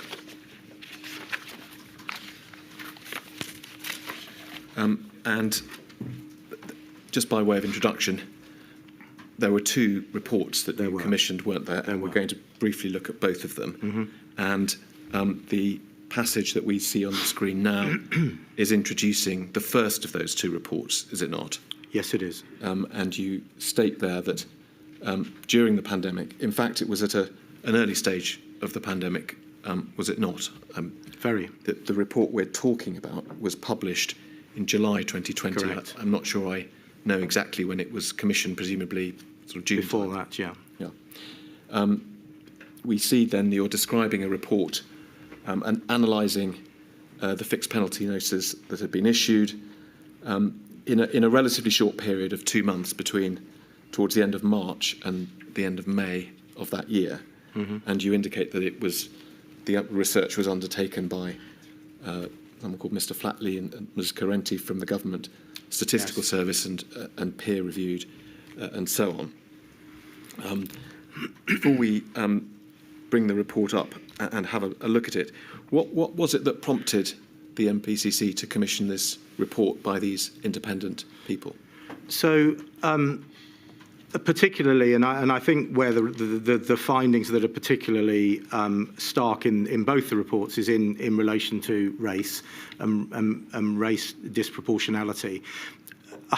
I started working on the pandemic with sort of 20 years at least of policing experience of dealing with the challenges of the police relationship with minority communities and some of the disproportionality that exists therein. And so as soon as the pandemic started, and at the point where it was very obvious that we were going to be into a space of very unusual regulations, it was clear to me that there was going to be an issue in terms of how the policing of that was done in a fair way across all communities, and particularly those communities where the relationship with policing was more challenged. So that was the reason. There were a number of things that we did. The first one was to very quickly initiate this first review that looked for that 2-month period at the very outset to give us the picture, so that we were then able to feed that back to the police forces so they understood precisely what was going on in their own individual areas. And also importantly, one of the other things that we did at that stage was the creation of an independent ethics committee to work alongside us. It was very clear that we were going to have to be going into territories that were highly unusual, and some of those were going to have quite significant ethical challenges. So we pulled together a group. It was chaired by the Bishop of Manchester, and that group met for over a year on a monthly basis, picking up the challenges that we presented to them, and they also did a further one later in 2021. But that was the first subject that we took to that group, was the issue around disproportionality in the issuing of the fixed penalty notices. So it was something that was very much in our minds at the outset.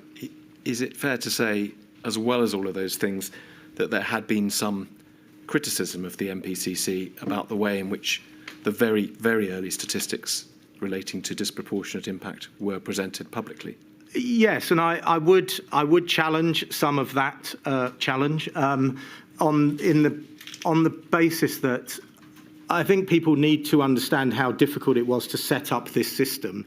There was no national system for using fixed penalty notices. We had to create a system from scratch in about 36 hours that allowed us to collate all that information. And I think the piece that you're referring to was talking particularly from the 27th of March through to about the mid-April, which was the first sort of 3 or 4 weeks of the pandemic.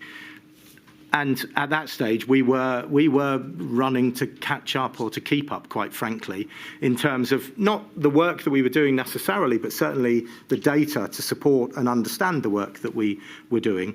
So we were doing that, but I adopted a position from the very beginning of transparency about the fixed penalty notices that we issued. We produced the data that we produced, and on a monthly basis, I held a conference call, and then it became a Teams call. The Crime Reporters Association, which is all of the reporters from both broadcast and print media who look after crime and policing and some of the home affairs, I met with them every single month, and we went through in detail all of the statistics of the operation that we were running. At the beginning, they were very interested in how many police officers are sick and this, that, and the other. But then we very quickly got into the fixed penalty notices, and particularly any issues of disproportionality, either by the person who had been given the ticket, whether that was not very often age, but a little bit of gender, definitely race, but also the disproportionality between different police force areas. So we were transparent throughout the process, and we produced this first report. The first report was produced, and as you say, I think it was the 22nd or 23rd of July. That was shared with all chief constables. It was on the NPCC website, and it was public. And then we subsequently commissioned the longer report latterly, because these issues were of great concern. Yes. Right. Well, thank you, Mr. Hewitt. I'm not going to get into that very early debate, because, of course, it was superseded by this report. And as you fairly say, that debate really only took place because from the outset of the pandemic, you did release the figures. Yes. And let's look then at the first report, which is document 99940, please. And if we can look at page 3 of it. I just want to pick up on a couple of points. First of all, we can see from the first paragraph there's that date range there. So a relatively limited time period, just two months or so. And it's also, if we can look at the whole page and pick up the first bullet point at the bottom, the authors of the report note that during that 2-month period, the number of fixed penalty notices issued was relatively low. Yes. And we'll come to see that later in the pandemic, the number of notices rose quite dramatically. They did, yes. So for both those reasons, this first report was dealing with a fairly small sample. It was indeed, yeah. But with that acknowledged, it's right to say, isn't it, that the report did demonstrate a disparity in terms of sort of ethnic group. Yes. Of those who were receiving fixed penalty notices. And if we can look at the bottom bullet point on this same page, please. What this analysis showed was that for Asian and black people, which is sort of pulled out of the general BAME statistic, for Asian and black people, they were 1.8 times more likely to receive a notice than white people. That's the sort of headline statistic, is it not? That is correct. And if we can now just go back towards the top of the page. In fact, before we do that, that statistic itself must have prompted some concern for you. It absolutely it did, and as I say, it really reinforced the concern that we had in the outset, which was why we commissioned the piece of work. And just to interrupt you, there are at least two concerns. One is obviously any form of disproportionate impact is something that will mean you want to understand more. Definitely. And understand whether something is going wrong here. But secondly, any impression of disproportionate impact is something that may well undermine public confidence in this very enforcement process that you're trying to sustain. Yeah, entirely, and as importantly, public confidence in policing per se, which was one of the. But the key point when we got that report was to ensure that was shared immediately with the police forces, because as I said before, ultimately it was the police forces in their own area that were out and doing the enforcement. As the report goes on to say, there was quite a disparity between different police areas. So what we did at that stage was the report was shared with every force individually in the first instance to ensure that they recognised the statistics that were there and that was a reflection of their activity. And then in the second instance, for them to address those issues themselves. And very clearly, for we touched on it very briefly at the beginning. I created Operation Talla at the centre, but there was a replica of Operation Talla in every single police force, where they had a gold commander, a silver commander, and a structure in terms of how they were going to manage pandemic policing in their area. Every one of those was obviously looking at these issues themselves and in their own context. And the really important point was that it got out there and they were then able to look and understand, why is this happening here? Is there something about the geography? Is there something about the nature of their communities? Is there something about the relationship they have with their communities that was causing the differential? Because whilst you've highlighted the differential, the 1.8 there, actually in the body of the report, it makes it very clear that was incredibly different in different force areas. So and just pausing there, Mr. Hewitt. I think it's important that we're clear about the limits of your capacity here. You've commissioned the report, and you're quite right to say that a thorough reading of the report gives you much more a much richer picture than a simple headline 1.8 figure, and that can be helpful to the different forces that you sent it to. But did you have a role that went beyond alerting police forces to a problem? For example, did you require them to respond to you or to update you with what they were doing?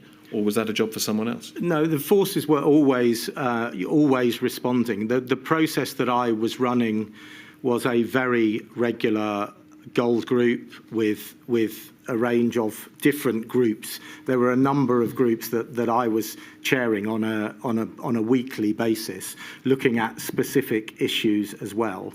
I referred earlier to the chief officers that would be the lead for particular issues within policing.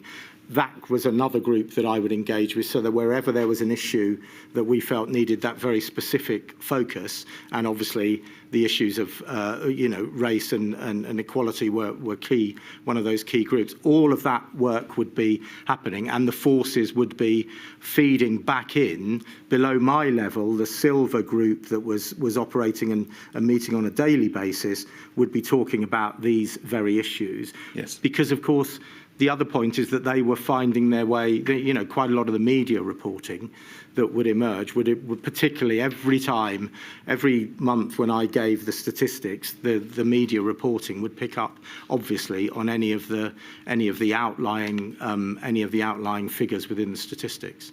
I want to just ask you about a couple of paragraphs here. First of all, if we can look at the third paragraph down, starting disproportionality. We'll recall, of course, this is an arm's-length report. It states disproportionality could legitimately result from the fair application of the regulations when subgroups differ in their observance of the regulations, or from an uneven enforcement by the police of the regulations across different subgroups. Yeah. That is a very bold statement of possible causes of disproportionate impact. But can we take it that you would not have been, and your fellow officers would not have been complacent about this? The second possibility of a uneven enforcement pattern is something that you needed to get to the bottom of, and absolutely did. I mean, no complacency whatsoever, and that was really why I started making the comment about my experience. These issues are live and real at all times with police leaders, regardless of the pandemic. So that they were very clear that was an issue that needed to be addressed. There were legitimate reasons why some of the disproportionality would occur because of the nature of the regulations. Some of the examples I gave about people travelling from one area to another area. There will have been, and and I accept it's not in this particular report, but when we, in the subsequent report, as regulations changed and what became some of the flashpoints for people who weren't following the regulations, again added to this. Yes. But there was never a point where there was a disregard of the potential that some of this could be bias on the parts of the officers that were doing what they were doing. Can I ask you about another paragraph, which is on the next page? Mr. O'Connor, this is quite a level of it's a very important issue, of course it is, and there will be a time when I'm going to address this in a great deal more detail, but I'm just wondering whether this level of detail for this module? Well, my lady, I only have a few more questions on this topic, and I'll go briefly to the second report in a minute. I think we need to move on, I'm afraid. Yes. Well, let me, if I may, just ask you one more question about this report, yes. And then I'll take you to the other one briefly. It's at the top of this page. It follows from the bullet point we were just looking at about the 1.8 figure. It says, while the context is very different, these disparity rates are lower than for the police power of stop and search. The latest published official statistics on stop and search showed, for example, a disparity rate for all BAME people of 4.3. Yeah. I mean, the context is hugely different, isn't it? The context is different, I accept that, but I suspect the reason that the statisticians wanted to put this in to the report was they had the same recognition as I've stated myself, that this is an issue that policing lives with all the time. Stop and search is if you like, the iconic issue in terms of disproportionality. So I suspect that's why they wanted to find a reference point for something that was entirely novel in the sense of fixed penalty notices for COVID. There wouldn't be a suggestion that, for example, as long as one kept the disparity rates below stop and search, it wasn't something to be too worried about. Well, those were the words of the government statisticians, but I would never accept that, the point that you've just made, and we would never, and we did not accept that, there was a line here. The objective was, as best we could, with all the issues with the regulations, we could enforce the regulations fairly across the population. Just finally then, if we can complete the story by looking at the second report. Yes. Which is, thank you, and if we can go to page 12, this is in the executive summary. The figures here, probably precisely because the data is much richer, are a little bit more complicated, but in summary, we look sort of 3 or 4 boxes or 3 or 4 bullet points down. Do we see that, in fact, the disparity rates in this report over a much longer period of over a year, including the same period at the beginning as had been covered by the first report, are in fact more pronounced? And so, for example, we're looking at figures in the region of sort of 2.8, 3.2 and so on, as opposed to the 1.8 that we've been looking at before. Yeah. Now, you've said that in between the times of these two reports, you've been taking steps, you've been discussing with local police forces, trying to improve the position. Yeah. It looks, in fact, as though the position had got worse. Well, I think a number of factors there, really. So first off, you've got a much longer period of time that's been looked at. You've also got a much broader, if you think back to that first period, that first 2-month period, pretty much everyone was indoors, and it was incredibly quiet. When you move forward, you get the different range of regulations being in place, some of which actually put you into particularly challenging areas.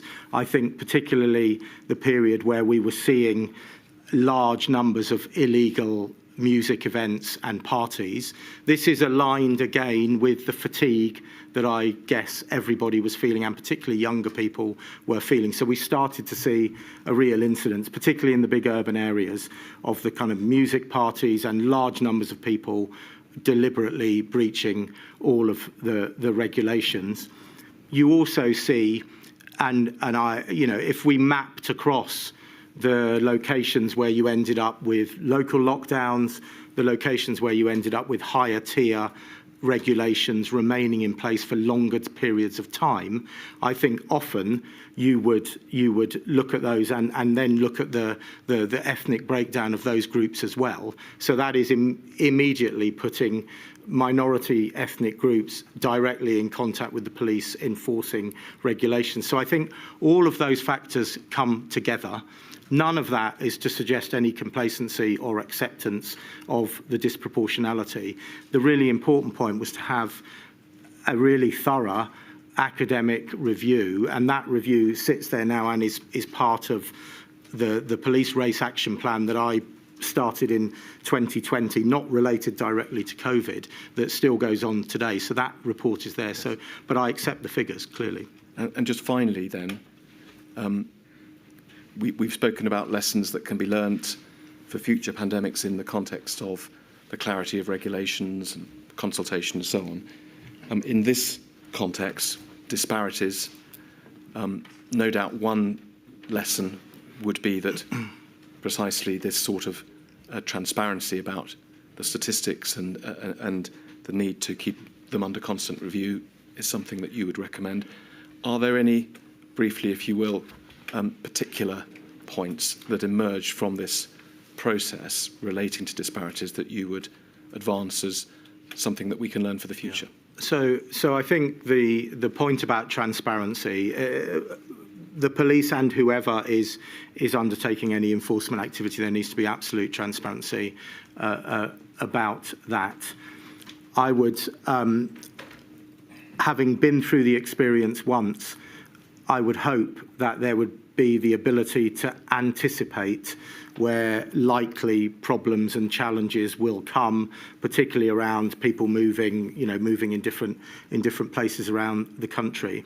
And the other place, Milady, that I would suggest the inquiry wants to look is that work that is ongoing and has now been ongoing for over 3 years in the police race action plan will be producing changes and recommendations that will be very relevant to any policing, particularly policing minority communities in any pandemic in the future. So I would certainly suggest a link across to that work that's being undertaken. Yes. Thank you very much, Mr. Hewitt. Lady, those are all the questions I had. There are some. There are, Mr. Thomas.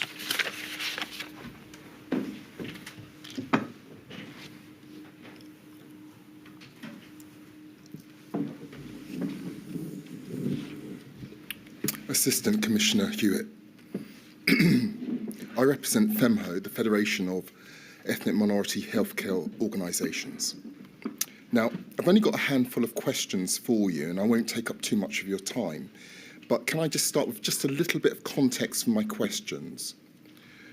We can agree on this, can't we?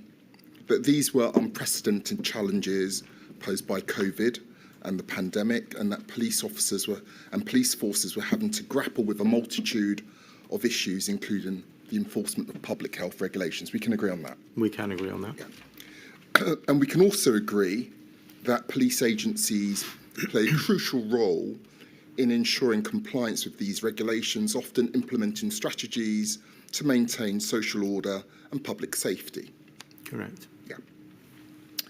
And you would accept, would you not, that this has to be done in a fair and transparent way without discriminating against certain groups in society? I agree. Yeah.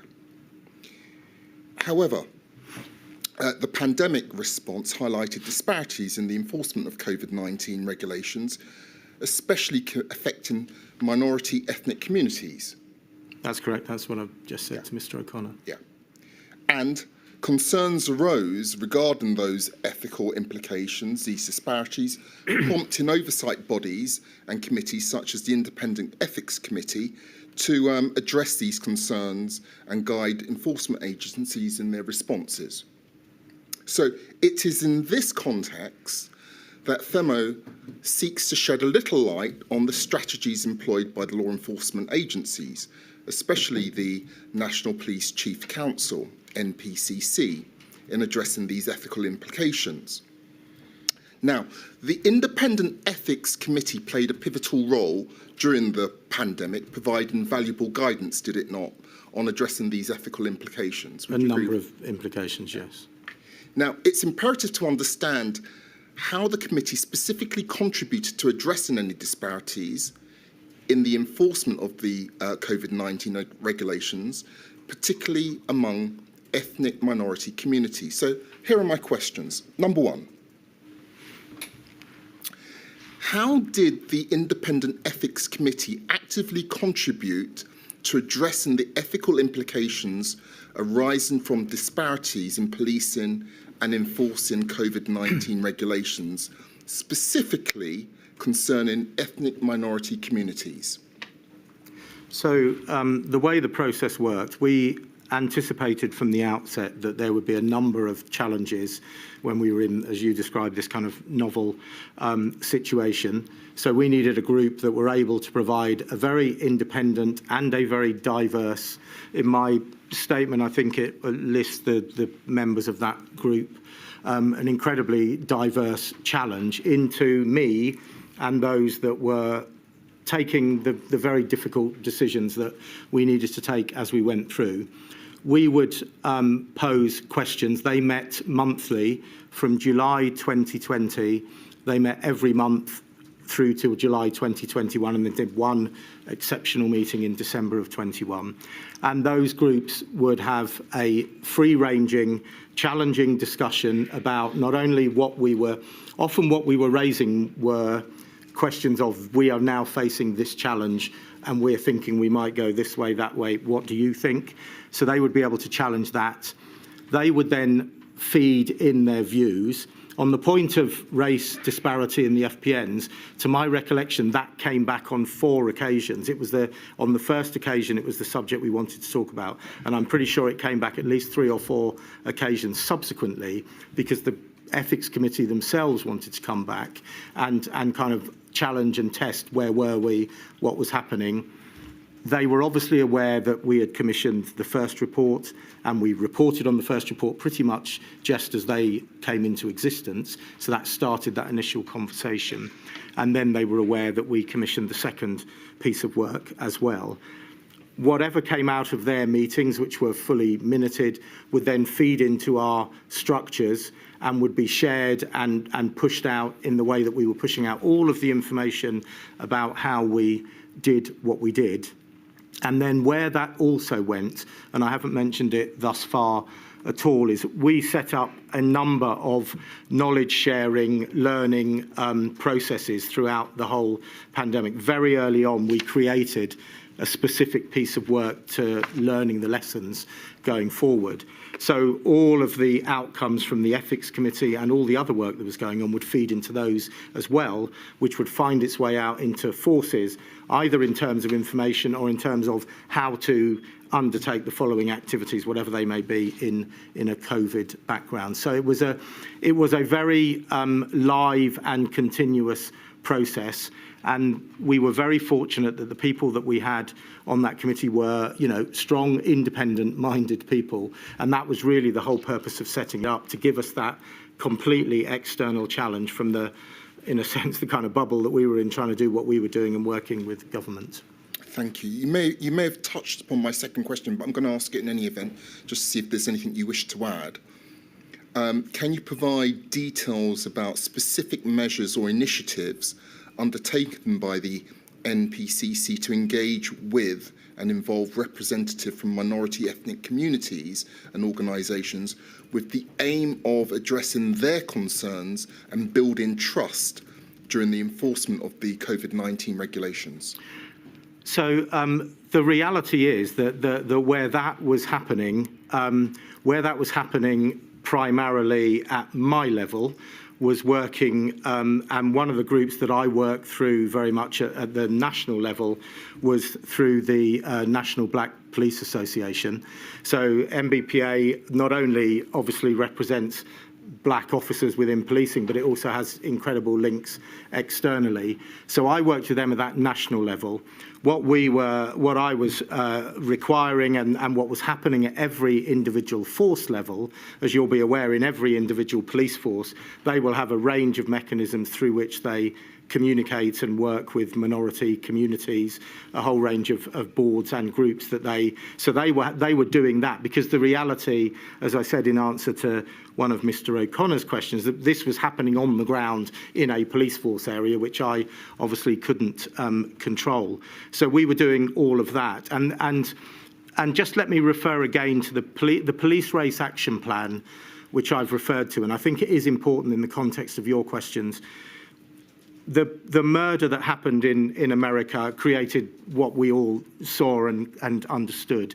And I then very quickly that June pulled together all of the chief constables from across the country, and we had 2 half-day sessions where we not only looked at the issues from our perspective, but we also had a large number of every chief constable brought 3 or 4 black members of staff into those meetings. They were virtual, obviously, into those meetings to express their views about where we were in terms of our relations with the black community, particularly the black African Caribbean community particularly.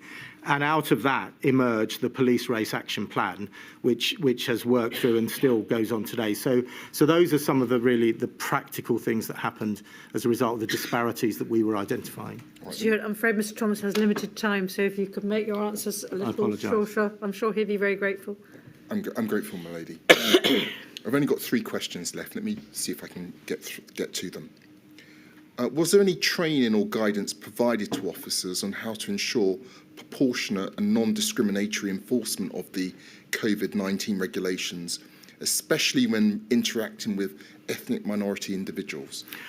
Not specifically, because that responsibility exists in all of their policing activities. So in that sense, there was nothing specific that was around COVID. But even after the disproportionality became apparent? There was always the absolute acceptance and, quite frankly, the legal requirement that they undertook their actions under the Equalities Act. So there was no additional guidance, which is your question. Let me move on. How were police officers equipped with resources, tools, platforms to access this information? Moreover, how were they encouraged to stay up to date with legislative changes related to the COVID regulations, particularly concerning the nuances in the law and the regulations? So there was an entire array of communication processes that went on. Everything that came out from the centre went to every force, went to the Operation Talla in every force. Police officers were getting any updated briefing that was required would happen at the beginning of their shift.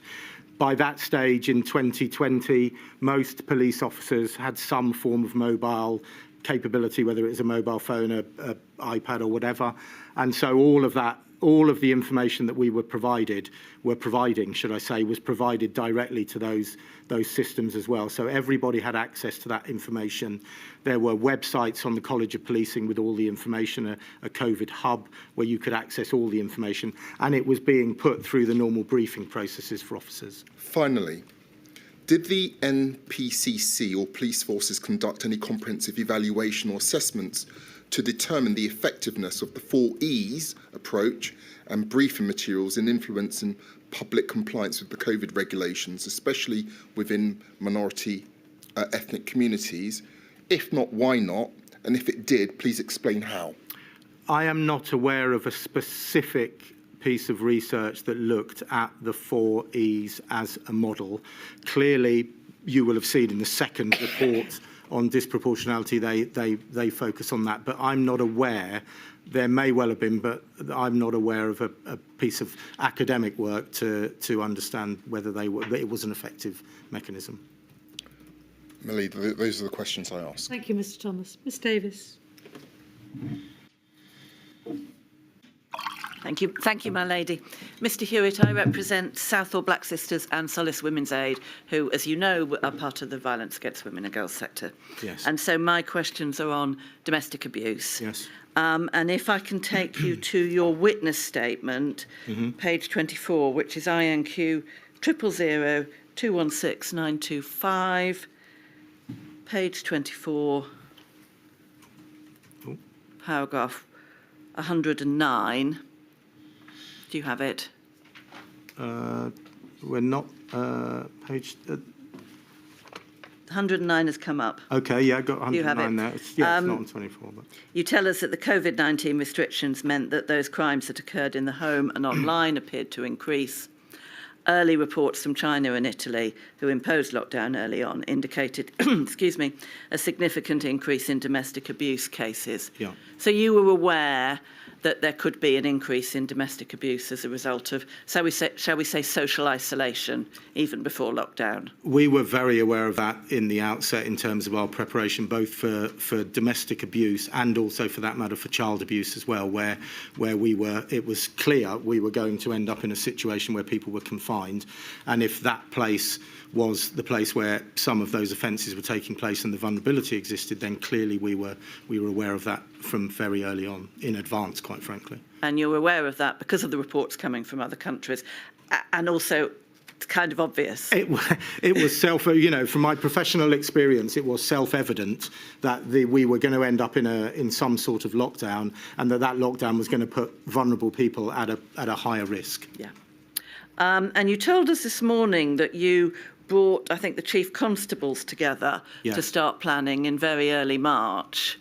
So would it be fair to say that in very early March, when you are planning, one of the things that you're thinking about is the possible increase in domestic abuse? And absolutely. And I've referred a number of times to the individual leads that the NPCC have. And so in these two instances, the Assistant Commissioner Louisa Rolfe from the Met was the lead for domestic abuse, and then Chief Constable, as was then Simon Bailey, was the lead for child abuse. And we were engaging very closely with both of them, who were then engaging with all of their structures and all the other groups and organisations that they worked in within those sectors, to start talking and thinking about how we were going to find a way to properly protect people in an environment that we feared was going to come. Mm. And if we can go to the next paragraph in your witness statement, I don't know if we still have that page up.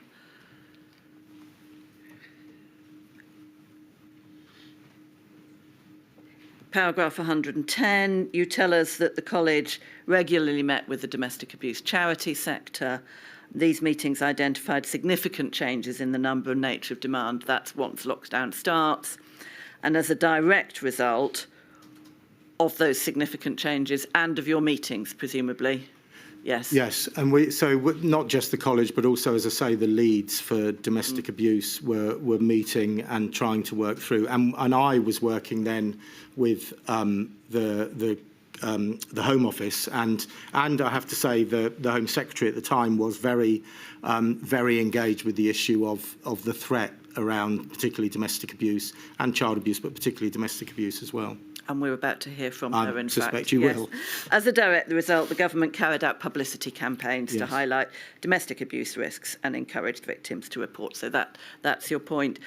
Helpful on publicity campaigns. Can you tell us if there was also any guidance published by the college for potential victims of domestic abuse? There was repeated guidance. As I've said, we had a number of mechanisms through which we were sharing information. because if you will obviously recall, at the time there was a lot of media coverage about concerns. A lot of the support organisations and charities were publicly talking about the increase in people coming and speaking to them. So we produced a range of guidance about how best you can deliver services in a COVID environment, how you can work with all of the other agencies that are there to provide services to protect people, and then even into the really practical of how do you go and deal with an issue when you actually turn up at the house, because quite clearly there were going to be occasions where we needed to go and intervene in the way that we ordinarily would do, and we needed to equip officers to understand how you did that in a COVID environment, because what we clearly didn't want to be doing was going and actually spreading the infection and so on. So it was very complex, but there were repeated throughout the period new pieces of information and guidance. We created the learning process that I described, and part of that was sharing good practice. So where we found somewhere where they had worked up a really good way of operating with other agencies, we then made sure that that was shared with other police forces, so that we were trying to do the best that we could do in the circumstances that we had. That's helpful, thank you. Was there any guidance for potential victims of domestic abuse so that they could find out quickly whether or not, for example, they would be within the regulations to leave home? Is there any guidance to the public? Yes, that guidance did come out. It did come out, and I think I recall in the very first set of regulations, that one of the exceptions was if it was staying indoors, unless it was unsafe to do so. So that came at the risk of harm point. Where we would often, and where we did, but in ordinary circumstances would try and mediate, is through support groups, through the charities, through those people that are clearly engaged. But we would be feeding through them, but also giving our own messages. And throughout the pandemic, I did 3 of the podium briefings at Downing Street, and I'm pretty certain to say in every one of those 3, one of the things that I said was making it very clear that anybody who felt unsafe was to take action to make themselves safe and to come to the police. And you talked about guidance to colleagues, to police officers. That's actually at paragraph 79 of your statement, which is page 17 of it. I don't know if we can have that up. And you give us, do we have it?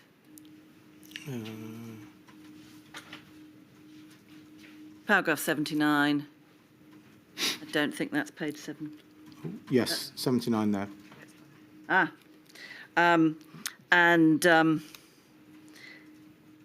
You talk about the guidance in some detail, responding to domestic abuse, referral support for victims. So again, that's for police officers. Was that guidance drawn up with domestic abuse charities, stakeholders? Yes, and so forth? everything that we draw up in that arena through our leaders, the people who lead thematically for that, is done in conjunction with those groups. Thank you very much. Thank you, my lady. Thank you, Ms Davis. Thank you very much indeed for your help, Mr Hewitt. Thank you, lady. What do I say? I'll go with Nadia.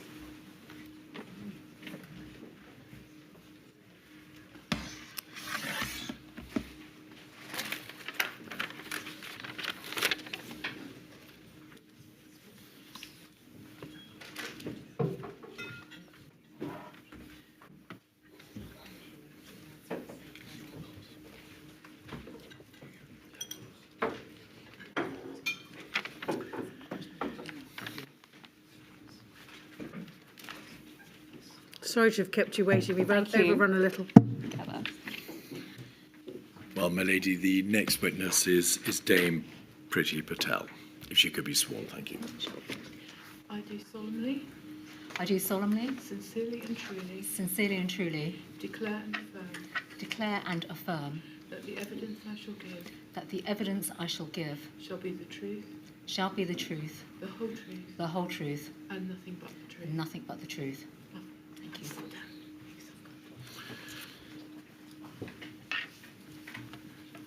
Could you commence your evidence, please, by giving us your full name? Yes, my name is Priti Patel. Dame Priti, thank you for the provision of your witness statement. We needn't go through it in detail or even look at the declaration. you were good enough, and those who advised you were good enough, to also provide the inquiry with detailed witness statements from Patricia Hayes, former Home Office Second Permanent Secretary, called the Home Office Module 2 Core Statement, and also a statement from the former Director General of the Border Force, Paul Lincoln, as well as a timeline. So thank you for all those documents.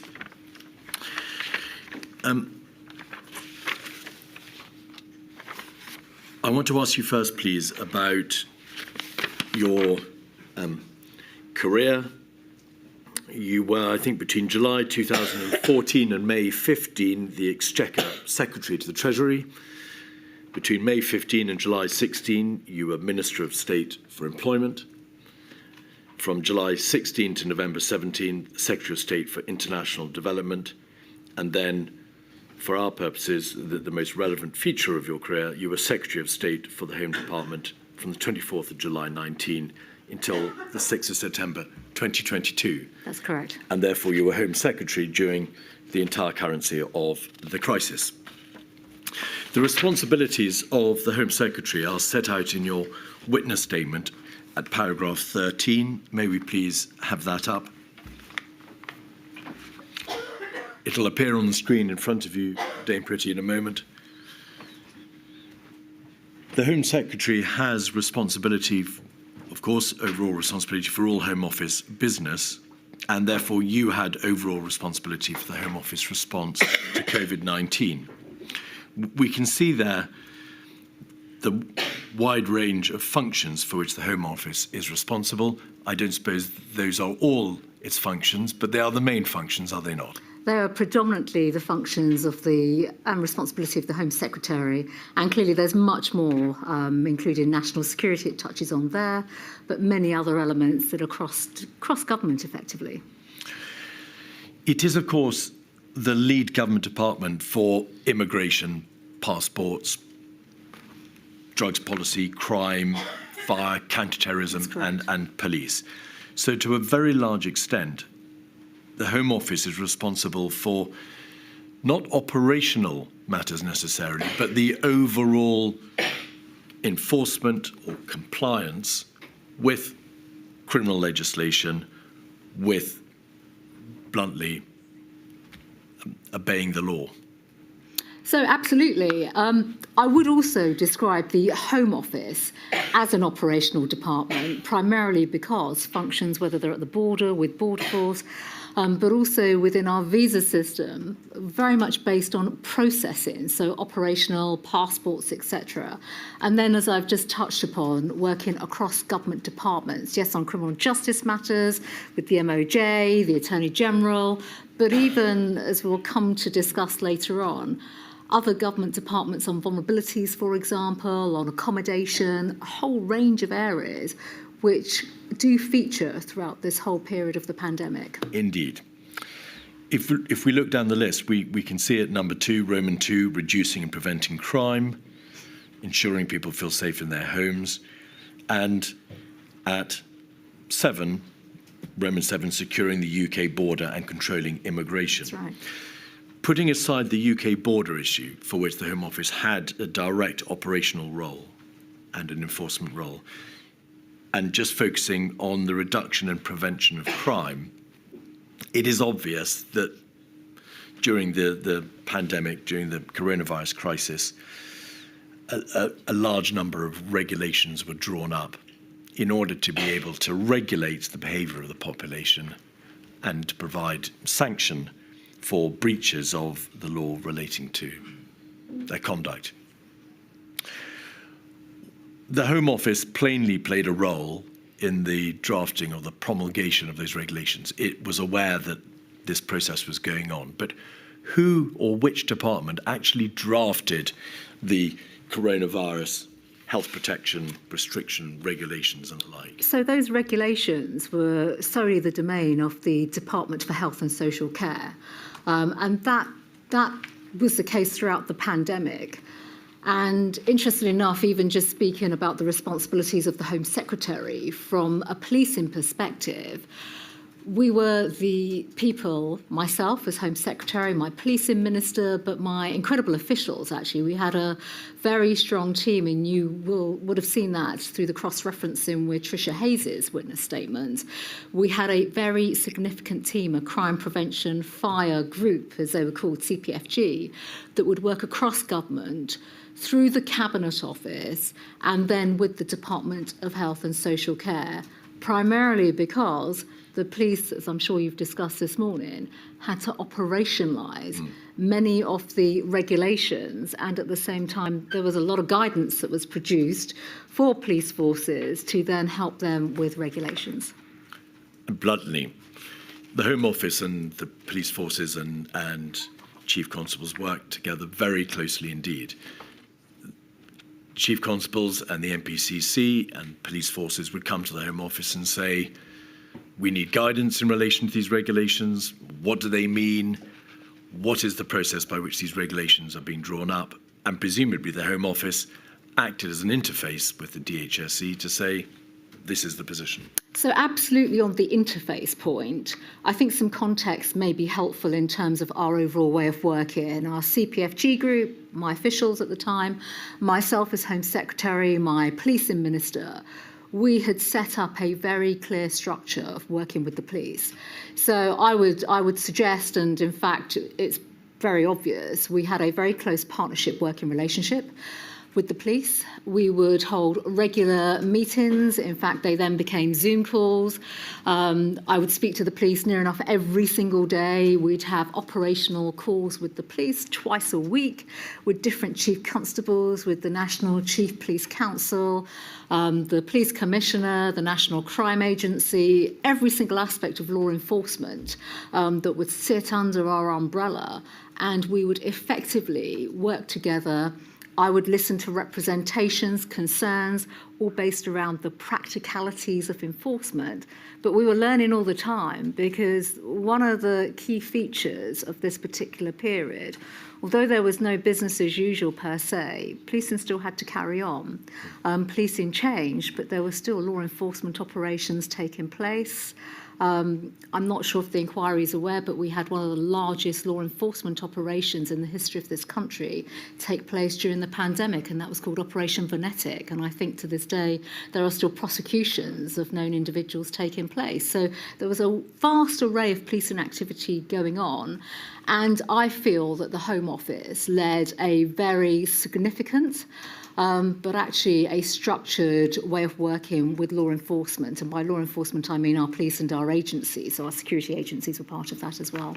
We'll come back to the issue of public health policing in a moment. But in reality, if concerns were raised with the Home Office about the drafting of the regulations or their effectiveness or the degree of complexity or confusion to which they gave rise, giving then rise to issues about enforcement, was the job of actually drafting those regulations within the role of the Home Office? Was it within your gift to be able to change the regulations, to propose different drafts, or was the drafting itself exclusively within the DHSC? So the drafting was not within the Home Office. It was very much within the Department of Health and Social Care. Our interface across government was very much in terms of effectively being an advocate. We're practical people in the Home Office. Our role was very much to bring to light the practical realities of what the direction of travel, in fact, certain stages throughout the pandemic, what was working and what was not working around enforcement and the application of regulations from policing. And on that basis, from day one, I've said this publicly many times, we'd asked the police to almost do the impossible, and we were there to effectively give them the voice that was needed across government. It's obviously the case that there was a vast amount of communication and a great deal of paperwork generated in this interface as to how the regulation should be drafted, whether they were appropriate, whether they could be improved, and so on. Do you happen to know whether or not it was DHSC officials or advisors who actually drew up the secondary legislation, or whether or not they would have had recourse to Parliamentary Council? Who produced the wording in the regulations? So I'm going to make quite a wide assumption here, having been involved in drafting legislation myself and having gone through the legislative processes before it even comes to the Commons, the Parliamentary Council would have had a role, there's no doubt about that. But central to all of this, the Cabinet Office would have been pivotal in terms of setting up the environment for drafting the legislations, also going through some of the clearance processes, but ultimately the department which would hold the pen would be the Department for Health and Social Care. And do you happen to know whether or not, because we're dealing here in the main with secondary legislation, the statutory instruments, the DHSC would have had more of a role in the drafting than perhaps would have been the case with primary legislation, which, as you, if I may say so correctly, observe, it is within the role of Parliamentary Council? I would say so, yes. All right. Now, coming back to paragraph 13 and Roman 7, securing the UK border and controlling immigration, the Home Office role is greater in this sphere, is it not? Because in relation to the border, the Home Office is directly concerned with the operationalisation and enforcement of health measures at the UK border.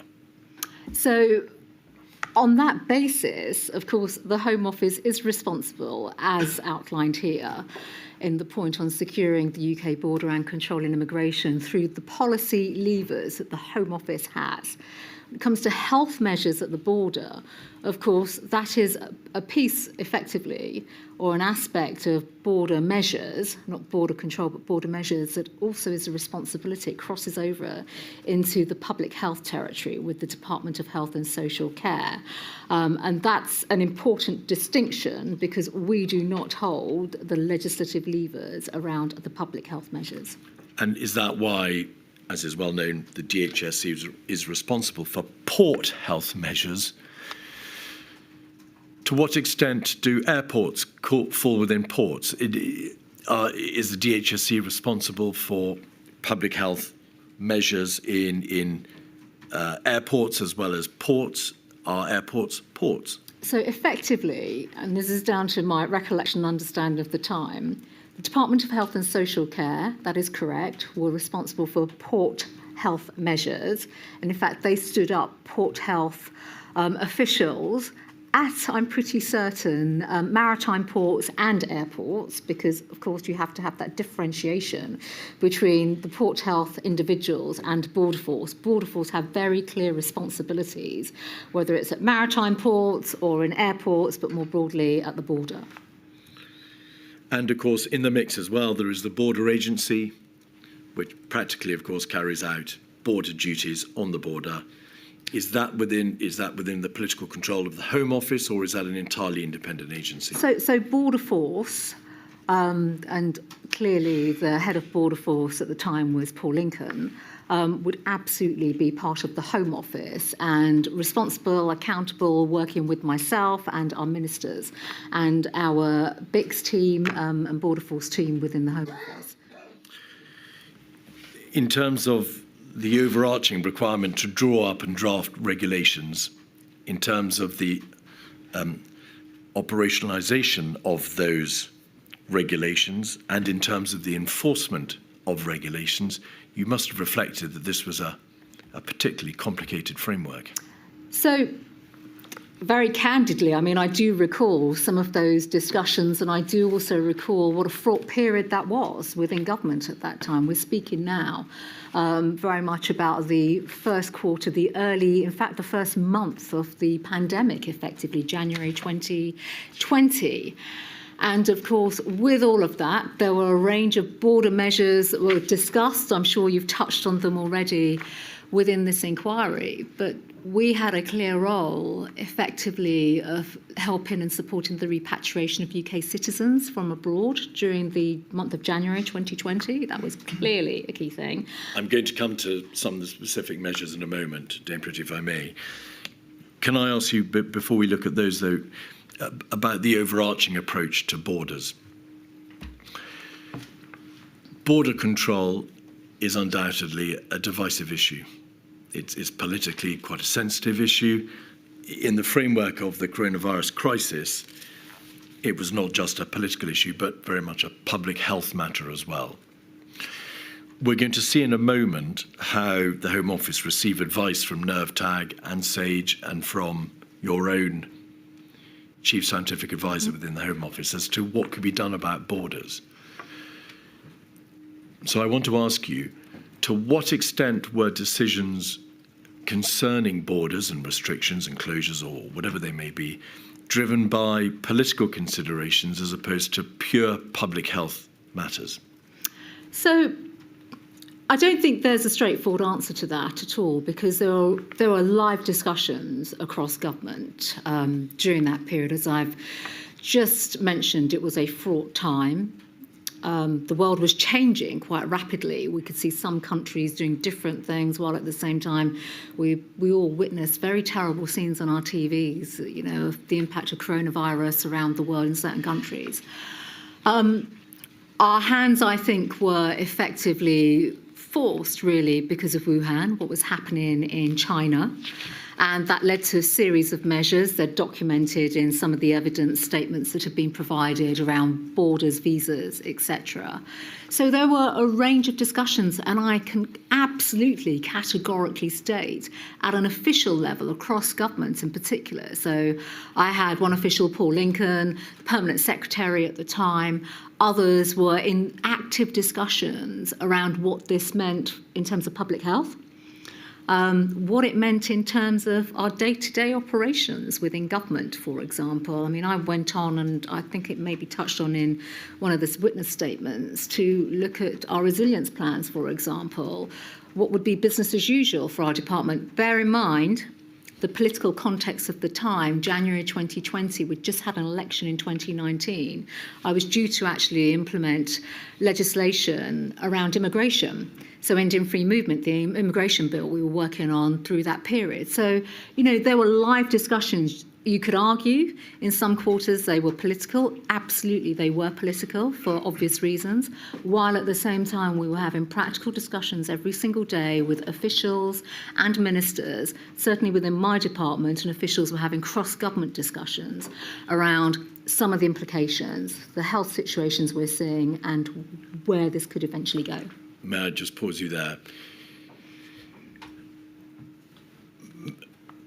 In light of what was obviously a very complex scenario with competing considerations, some public health, some political, some immigration, obviously the critical issue of applying public health restrictions whilst maintaining a critical flow of supplies and trade and food and medicines and critical goods. Was it the case that in the Home Office, as with other government departments, you had to start your assessment of how all these competing considerations could be brought together and resolved from scratch? There was no guide or, to use a inappropriate expression, a playbook for how, in the face of a oncoming viral pandemic, decisions could or should be taken about what to do about borders. You had to really start from the beginning and see where you went. I can understand why externally that may be the view and the perception, but there had been work that was undertaken by previous governments, and I'd not been in those discussions, around what to do if there was an influenza pandemic, for example. I think Ebola has been touched on as another example. And there had been, and I am aware of this because I was involved in a conversation in January involving one of my officials at the time, work had been undertaken in the past. So we can't just say that, you know, fast forward to the pandemic, it was just a blank sheet of paper. There were processes in terms of understanding what could and couldn't be done. I think within the context of the coronavirus pandemic, which was different for lots of reasons that you are discussing in this inquiry, there were measures that were simply not available to us in terms of health measures, identification of coronavirus at the border, for example. I remember having one of those discussions with Professor John Aston at the time in the Home Office. Just pause there. Was he the Home Office Chief Scientific Advisor? That's correct, yes. Nevertheless, Dame Priti, although there may have been processes in place, and plainly it would be absurd to to imagine that there were no processes at all in place for determining how to deal with borders, at least within the Home Office, in the face of any sort of crisis. There were no sophisticated or developed plans setting out, perhaps by way of a step-by-step process, this is what you do to borders in terms of screening or restrictions or quarantine or closure in the event that there is a viral pandemic or epidemic identified offshore in Europe or the rest of the world, and a clear indication that it's coming. You had to effectively sit down and work out step by step what you should do. I think that's fair. I do think that's fair, and that's a process of iteration where we're constantly asking questions. As I said, we're a practical department, so on that basis, constantly asking challenging questions.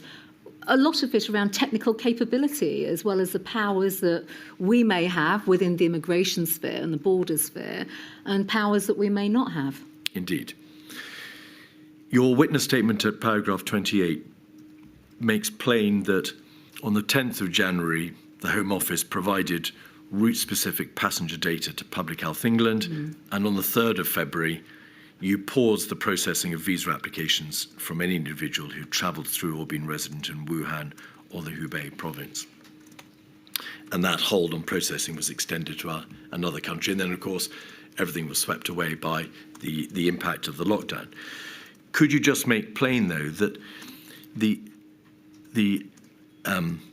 efficacy of that second measure, the pausing of the processing of visa applications, had a direct impact on the number of persons who could then enter the United Kingdom from that region?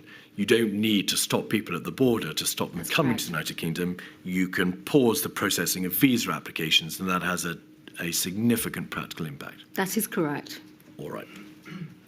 At paragraph 33, you make plain that following the World Health Organization's announcement of a novel coronavirus on the 9th of January, as you've mentioned, Border Force officials began providing passenger data for routes specified. What was the purpose of that? How did that help in the defence of the realm in relation to the oncoming virus? So it was self-evident at this stage, increasingly, that there were hotspots, known hotspots, particular countries around the world where coronavirus was clearly a major problem. And of course, that information was really pivotal to the Department of Health, Public Health England in particular, in anticipation of potential other measures, but also people travelling back to the United Kingdom in terms of community transmission, for example. And that became quite a topic of conversation, certainly throughout January, but in February and in March. Clearly, from a scientific perspective, with regards to that reproduction value, the R value, and also what that would mean in terms of public health measures domestically. And then, of course, the whole challenge that the Department of Health had, which is managing the capacity within the NHS. Was it the position, Dame Priti, that throughout the crisis, the Home Office was guided in relation to decisions in relation to the United Kingdom border by advice from NERVTAG, then SAGE, and of course your own departmental officials, in particular the Chief Scientific Advisor, Professor Ashton, whom you've mentioned? That's absolutely correct. And in paragraph 34 and in particular 35, do you therefore make plain that decisions as to whether or not screening measures could be put in place, for example, temperature checks, decisions as to whether or not there could be any sort of proportionate or percentage reduction in the number of passengers through the borders, travellers through the borders, and ultimately questions about closure or quarantine, were all significantly guided by the scientific advice. Would it work? That's correct. And were you placed in the position, in effect, of being informed that screening, temperature checks, seeing whether people were displaying symptoms was practically ineffective because symptoms can be suppressed and screens aren't effective. A significant closure of the border would be unlikely to delay the onset of the virus significantly and would be extremely difficult and would have terrible ramifications in terms of the passage of people and trade. And there was no real question ever of being able to shut the borders completely and have in place a quarantine system, because the practicalities of that had never been worked out. So that's absolutely correct. And all the evidence and the documents that have been supplied to the inquiry show that very clearly. And the advice that I received, and I think was shared widely across government at the time, showed that it would have a minimum impact in terms of preventing the spread of the virus, in terms of community transmission.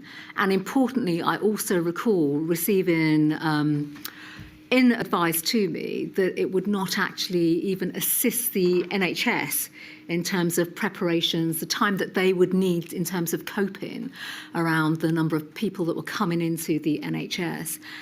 And I think there are a couple of other important points to make around the documentation and the evidence and the advice that's being provided. The advice is one aspect of this, but actually coming back to the practicalities of trying to put in technical measures to, I think the term was used, heat test people that were coming through the border. The government did not have that capability, and that became self-evident very early on. I was picking up conversations and information from particularly Cabinet Office through some of the meetings that we were involved in then, that they did not have the technical capability. Then, of course, there'd be this murky area about, well, who would have responsibility for what? Would you then bring in public health officials? Is it going to work? How much information can you actually operationalise at the border, and would that be practical? And then, of course, I was heavily involved in, and this wouldn't be of no great surprise, I was heavily involved in the discussions around critical supplies. So even speaking to counterparts in Europe, for example, our French colleagues, and my colleagues within Border Force, so that would have been Paul Lincoln's team in particular, they'd be speaking to their opposite numbers in France, primarily because we could see pressures in France at their border and all sorts of restrictions that they were encountering that could actually have a pretty devastating impact upon critical goods and supplies coming into the United Kingdom. And of course, that would have ramifications, whether it's in the NHS, food supplies, all sorts of things. So we had a lot of intensive work across government taking place, very specifically in that area. And just before the break, just drawing the threads of the advice that the Home Office received together, your statement makes plain that at a relatively early stage, in fact on the 3rd of February, the Home Office has received advice, I think ultimately from Spy MO, to the effect that there may, and I emphasise may, because it wasn't in fact until later in February that this was confirmed, but that there may already be sustained community transmission in the United Kingdom. So obviously that had a direct impact on the sense or efficacy of putting into place border arrangements. And that really summed up the situation, and the evidence was there. And I think even in terms of community transmission, but the number of people that were clearly falling ill was demonstrating that impact within the NHS. And even, well, I know we'll come on to that, I think, if I may interrupt, was at a later stage, that there wasn't really an impact in the NHS at that stage. Not at that stage, but that's effectively what the information was alluding to, that clearly community transmission was starting to pick up, and therefore all the subsequent, any measures at the border would simply not have made a difference at that stage. And then moving forward to the time of the lockdown, the 23rd of March, did the Home Office receive from SAGE advice that by that stage, closing the borders completely, or perhaps with a quarantine system to back it up, would have a negligible impact on the spread of the virus, because the number of people coming in through an open border at the end of March would only comprise a tiny proportion of the overall number of people in the United Kingdom who were already infected. And yes, and on that basis as well, people have started to reduce their travel. So we saw internationally other countries are bringing in their own travel restrictions. So that in its own right was working through the system at that particular time. And so finally on this topic of borders, the position that the Home Office and the government confronted or had to face in February, March 2020 was that there was a distinct absence of practical capability to be able to restrict the infection through the border. And secondly, there was no sophisticated or effective system already thought about, drawn up, and ready to be put into place when the virus emerged. I think that's absolutely correct. And with that, no technical capability. I think the capability, technical skills, there are things that we'll come on to later. Passenger locator form was one example of that. But at that stage, that the skills and capability simply weren't there. My lady, is that convenient? Certainly it is. Sorry, I think you were warned that you may have to go. I'm so sorry about it. I shall return, because we have been overrunning, another apology, slightly shorter lunch, at 10 to 2. Thank you.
Dame Priti, I'd like to turn now, please, to the subject of hidden harms. You have very helpfully in your statement set out a number of ways in which you personally have campaigned for the victims of crime and abuse, including those persons who are the victims of domestic and child abuse and other vulnerable groups. This inquiry and this module in particular is concerned only with the core political and administrative decision making, and therefore, of course, and this is the paradigm example, the decisions to lock down.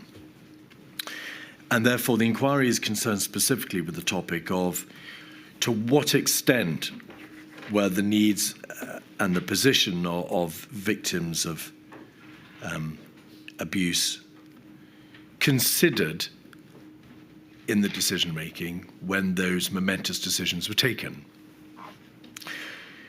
The starting point appears to be, and it's at paragraph 76 of your statement, that there was no pre-existing plan within the Home Office at any rate to protect vulnerable people who might be required to stay at home in the event of a lockdown.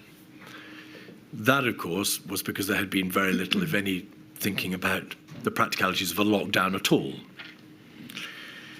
So was the Home Office obliged to consider this issue at speed, at pace? And if so, when was the main body of work done on the potential impact of a lockdown decision and the impact on vulnerable groups, and in particular, victims of hidden harms? When was that thinking done? So I think it's fair, actually, to give a lot of credit to the Home Office in this entire area, even before the pandemic, primarily because prior to myself becoming Home Secretary, we were due to implement and bring in the Domestic Abuse Bill.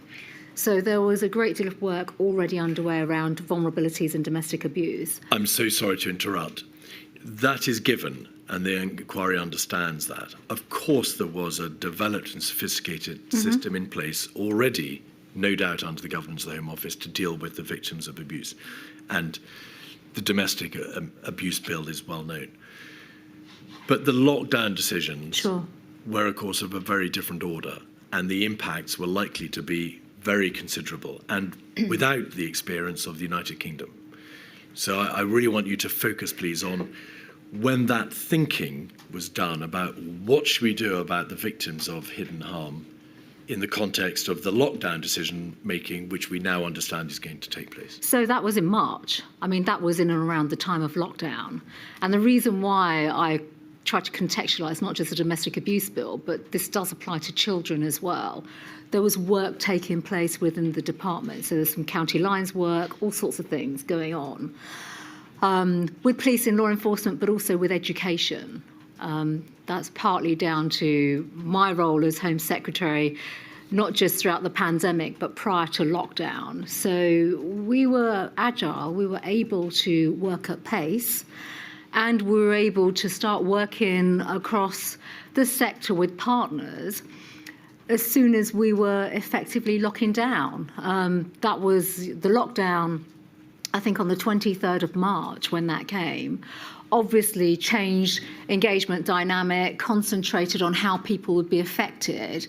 But just in that run-up to lockdown, I think it could have been even around possibly 18th of March, around that time, I had already started to have discussions around vulnerable people, vulnerable groups, as I said, within the Home Office, and that is within the Home Office. This isn't just across government, but within the Home Office, primarily because you go back to my roles and responsibilities, that's the nature of the work of the Home Secretary and the work of the Home Office. We're constantly thinking about vulnerable people, impacts through legislation, and many of the things that we were undertaking anyway. I had some specific programmes I'm sure we'll come on to, where we were already funding work around vulnerable people, where we then sort of went to grow that funding pool and then started to reallocate resources.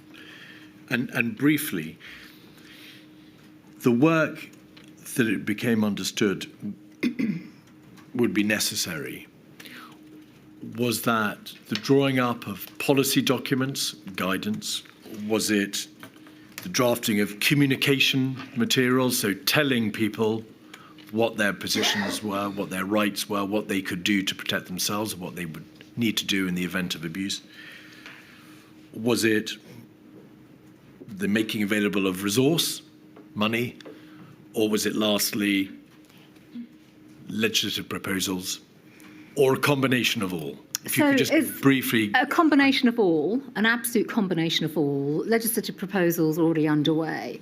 So first and foremost, convening, the power to convene, so convening groups, so partners within the sector, refuges, for example, charitable organisations and groups, effectively frontline organisations, and not working in isolation, but making them part of that dialogue, working with them, understanding their needs, but also understanding from a communications perspective where they needed help and support and how we could use the machinery of government to then communicate messages into lockdown, throughout lockdown, particularly to vulnerable people as to where they could access help and support. And there's a policing element to this as well that we'll come back to that. On. All right.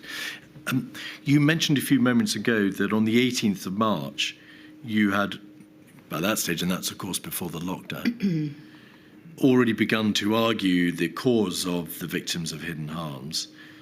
Was that in the context of a cabinet committee where you'd engaged directly in a debate as to the definition of vulnerable people, and you were calling, I think, for a wider definition to be given in order that the impact upon such groups could be more widely considered and taken account of? That is correct. What cabinet committee was that? Can you recall? I cannot tell you the actual title of that cabinet committee because so many of our committees morphed into COVID-O's, S's, MIGs and different structures. But I think it's important to reflect at that time, the 18th. If my memory serves me correct, schools closed on the 20th. And so the reason why I was pressing for that was to ensure that obviously the children of key workers, vulnerable people could effectively, still receive access to education and all those types of things. Because definition of vulnerability from my perspective as Home Secretary and in the Home Office was very broad. That would also include frontline workers in refuges, for example. Different definitions of individuals that are providing support services. So these were important discussions to have at the time. And the context for that discussion, Dame Priti, was it that initially the consideration had been given to those who might be vulnerable only in the context of clinical considerations, so maybe those with health conditions or the elderly in addition, or perhaps pregnant women. And it became clear, didn't it, that any sensible scheme for dealing with and meeting the needs of vulnerable people would have to be widened. It couldn't be limited to those essentially clinical or age-related or pregnancy-related considerations. That's absolutely right, and I think it was quite telling at that particular stage of the pandemic, so March 2020, that very much was the focus. It was on the clinical side, the health side of things, and then obviously the iterations came afterwards once lockdown had taken place, and then we could see the impact more broadly across society. That debate about, firstly, the meaning of vulnerable people, and secondly, also the debate about the definition of key workers, which followed on very quickly thereafter. In the context of both those terminological debates, was specific consideration given to whether or not the victims of domestic or child abuse should be brought within those terminologies? I can't recall at that particular time. I cannot recall whether or not it was.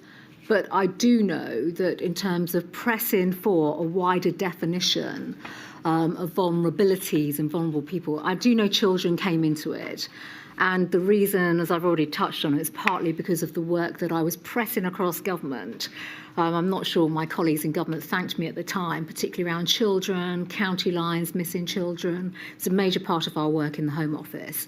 And we knew that you know, sometimes the safety net just isn't there in the way in which it needs to be within the state, and the safety net misses categories of individuals. So that was very much front and centre of my concern at the time. Now, chronologically, there was, of course, the reading of the Domestic Abuse Bill, which I think was on the 3rd of March 2020.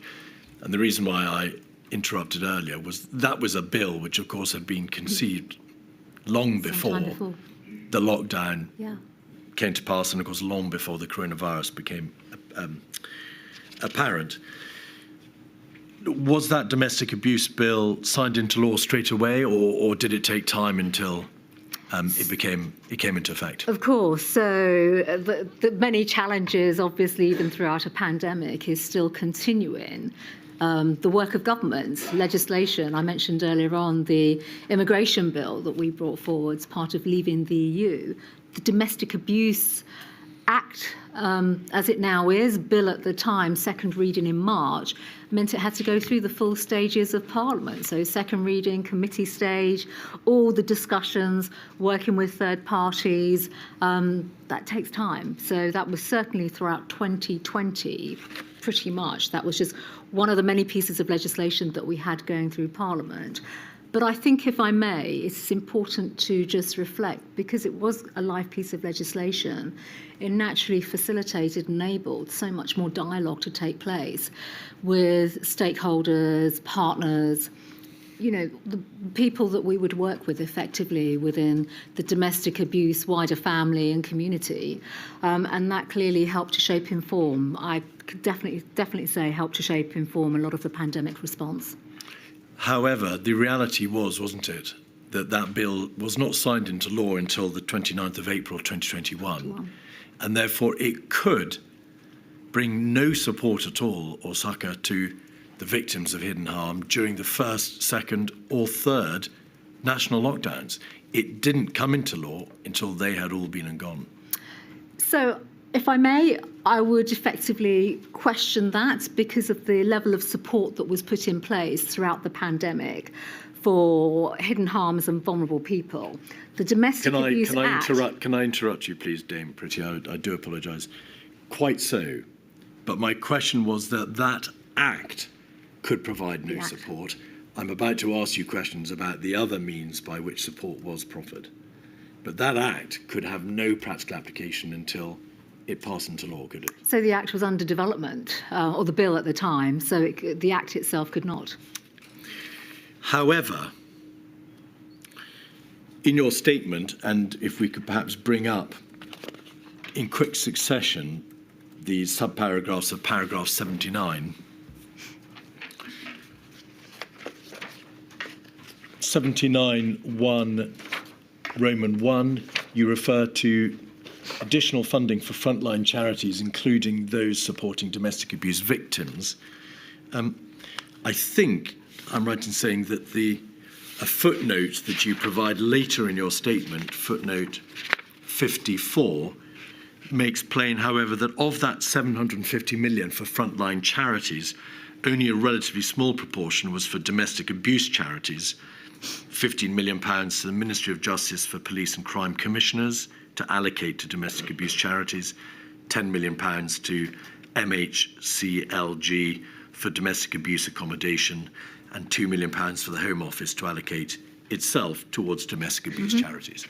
So that was an overarching sum for all charities, or that's right, a significant part during of charities. The pandemic. At Roman 2, we can see a reprioritisation of the Home Office funding to address COVID-19 related threats for victims of child sex abuse and exploitation. Changes 6th of April to the scheme for support for modern slavery victims. More money in funding in the Home Office on the 11th of April. The important You Are Not Alone campaign on the 11th of April, what was that? So this was a public awareness, it was a communications campaign, effectively launched at a Downing Street press conference on the 11th of April. I think on the platform with me was Martin Hewitt, actually, from National Chief Police Councils, where we specifically focused that press conference on hidden harms. But specific to the You Are Not Alone campaign, it was part of the messaging around domestic abuse, that should you need help and support as a vulnerable person subject to domestic abuse, then A, you are not alone, and that there are ways and means in which you can seek help and support.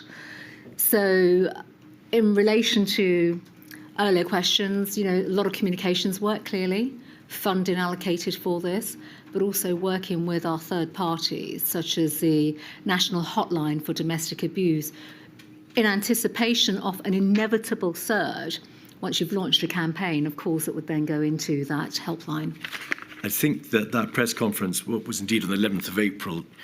You spoke together with Mr. Hewitt on the emerging crime picture, and as part of that exploration, you directly addressed the issue of domestic and child abuse. I think you, or at least the Home Office, had also liaised in advance of that press conference with a number of charitable organisations involved in that sector. So Women's Aid, Refugee, and so on. That's Refuge right. and Women's Aid. And also organisations such as Barnardo's, NPCC, all those that specialise in children care.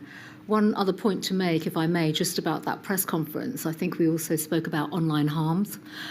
We had seen a surge once the schools had closed, and this is obviously through our wider networks and the National Crime Agency, a very significant increase in the appalling practice of online harm and abuse towards children. All right. Picking up the thread from paragraph 79, we can see the additional funding of the 2nd of May, a letter to technology industry partners on the 7th of May, the Hidden Harms Summit, which was an important event in this chronology on the 21st of May. And then if we could go to paragraph 84,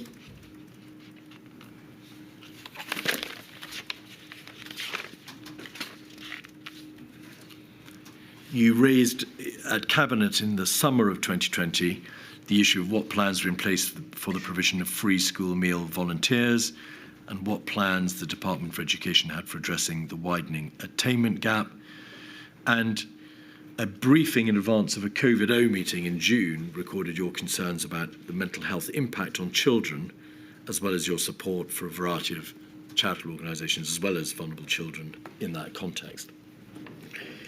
In October, paragraph 73, you appointed an advisor, Nimco Ali. What was that appointment concerned with? So her appointment was specifically linked to the department's wider work on violence against women and girls, a very significant strand and pillar of the department's work on safeguarding. We have a minister for safeguarding, so very significant area. And of course, that spoke to everything to do with tackling violence against women and girls, forced marriages, FGM, domestic abuse, domestic violence, coercive behaviour. So having her as a professional, a professional that's worked in the sector, but also an individual, a professional that at the same time understands not just the issues, but the organisations, third-party groups and organisations that we as a department could effectively work with and partner with in developing a wider strategy. In November, the Home Office announced further funding for the victims of rape and domestic abuse. We can see that in December 2020, the You Are Not Alone campaign was relaunched. And then in January 21, and again, I just want you to ask you for your views on this, was a national strategy to protect children announced, I think on the 22nd of January. Paragraph 74. That's correct. How important was that strategy in the general scheme of things? I think it was pivotal, absolutely crucial to all our work, not just in the Home Office, but all forms of child sexual abuse online, the wider system, the criminal justice system, which we've not even touched on in terms of how that part of the system was working during the pandemic. But hidden harms, and therefore our relationship and partnership working with third parties, including technology companies.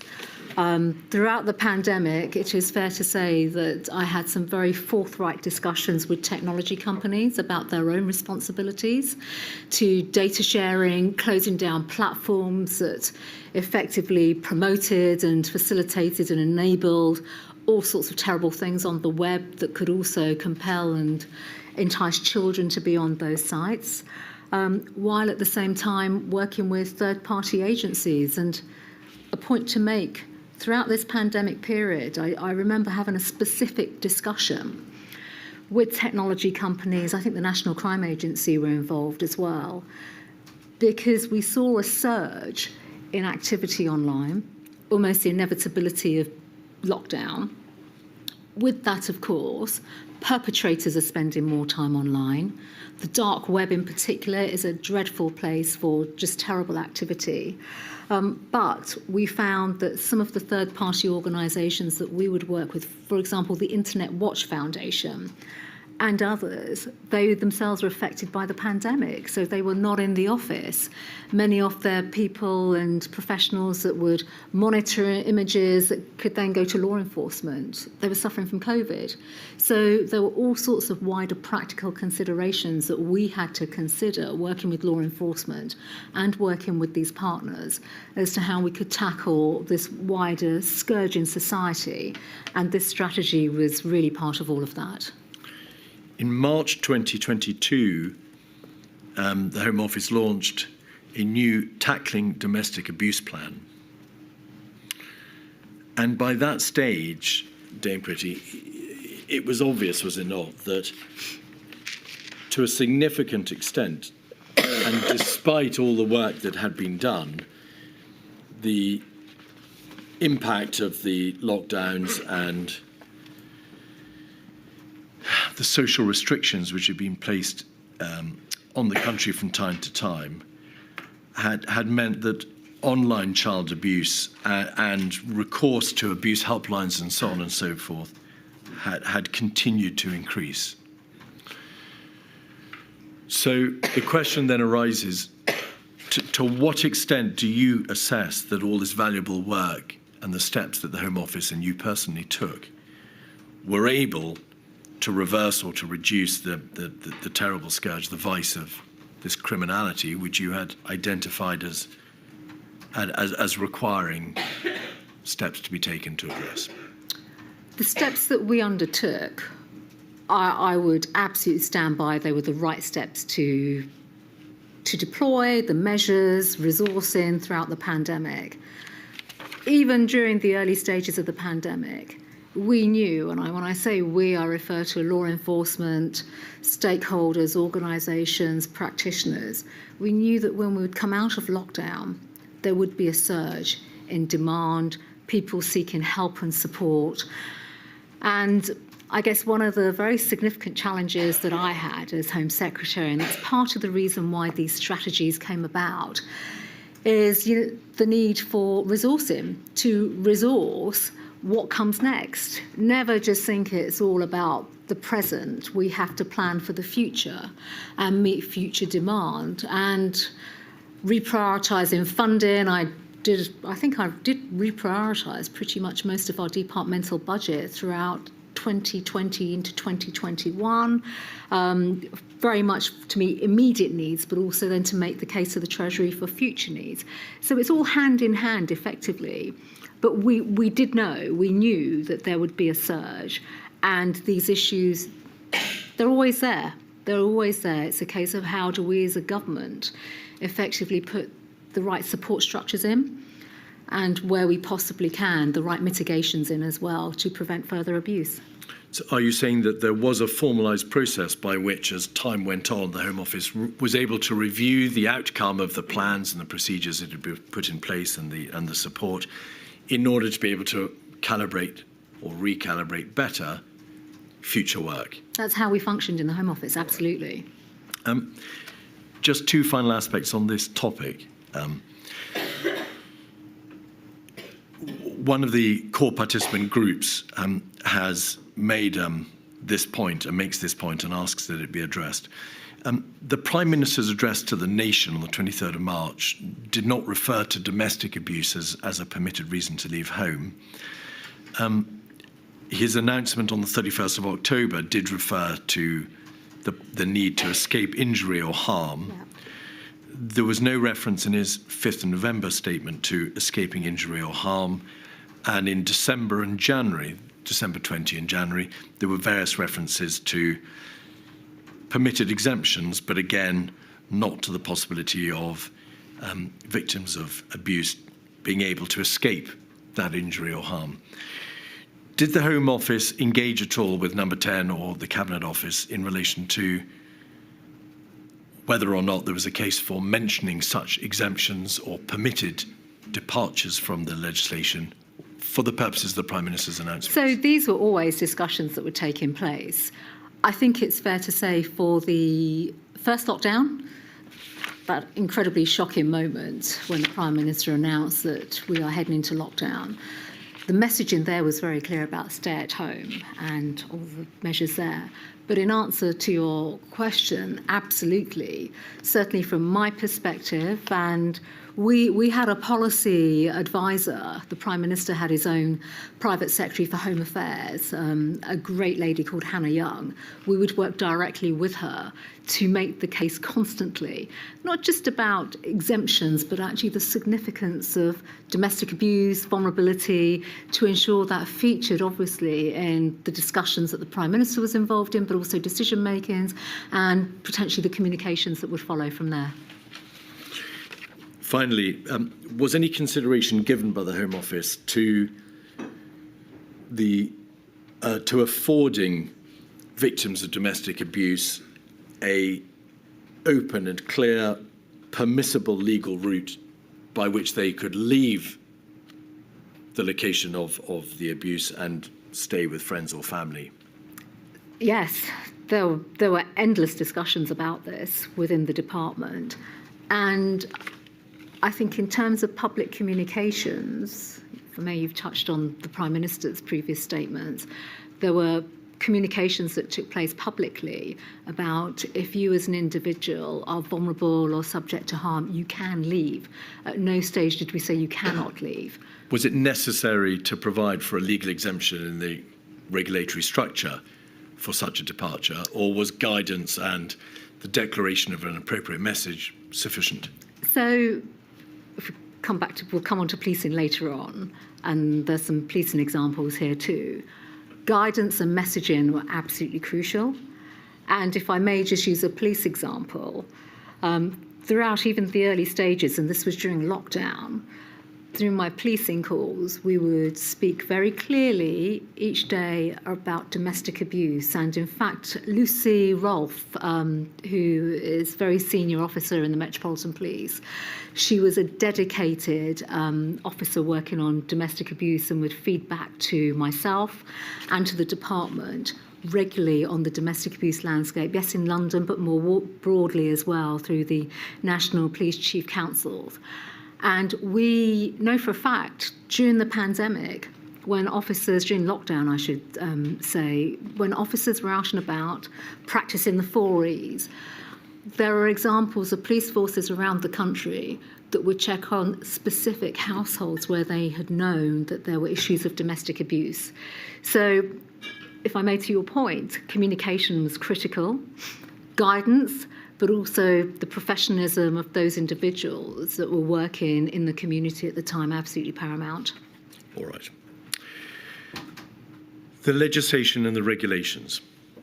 I don't know whether you heard the evidence from Martin Hewitt concerning the complexity of the regulations that were drafted, promulgated, and as to the speed with which they were drawn up, leaving the police with very little time, if any, to be able to reflect upon what was coming and to be able to draw up their own guidance as to how their officers should approach such matters.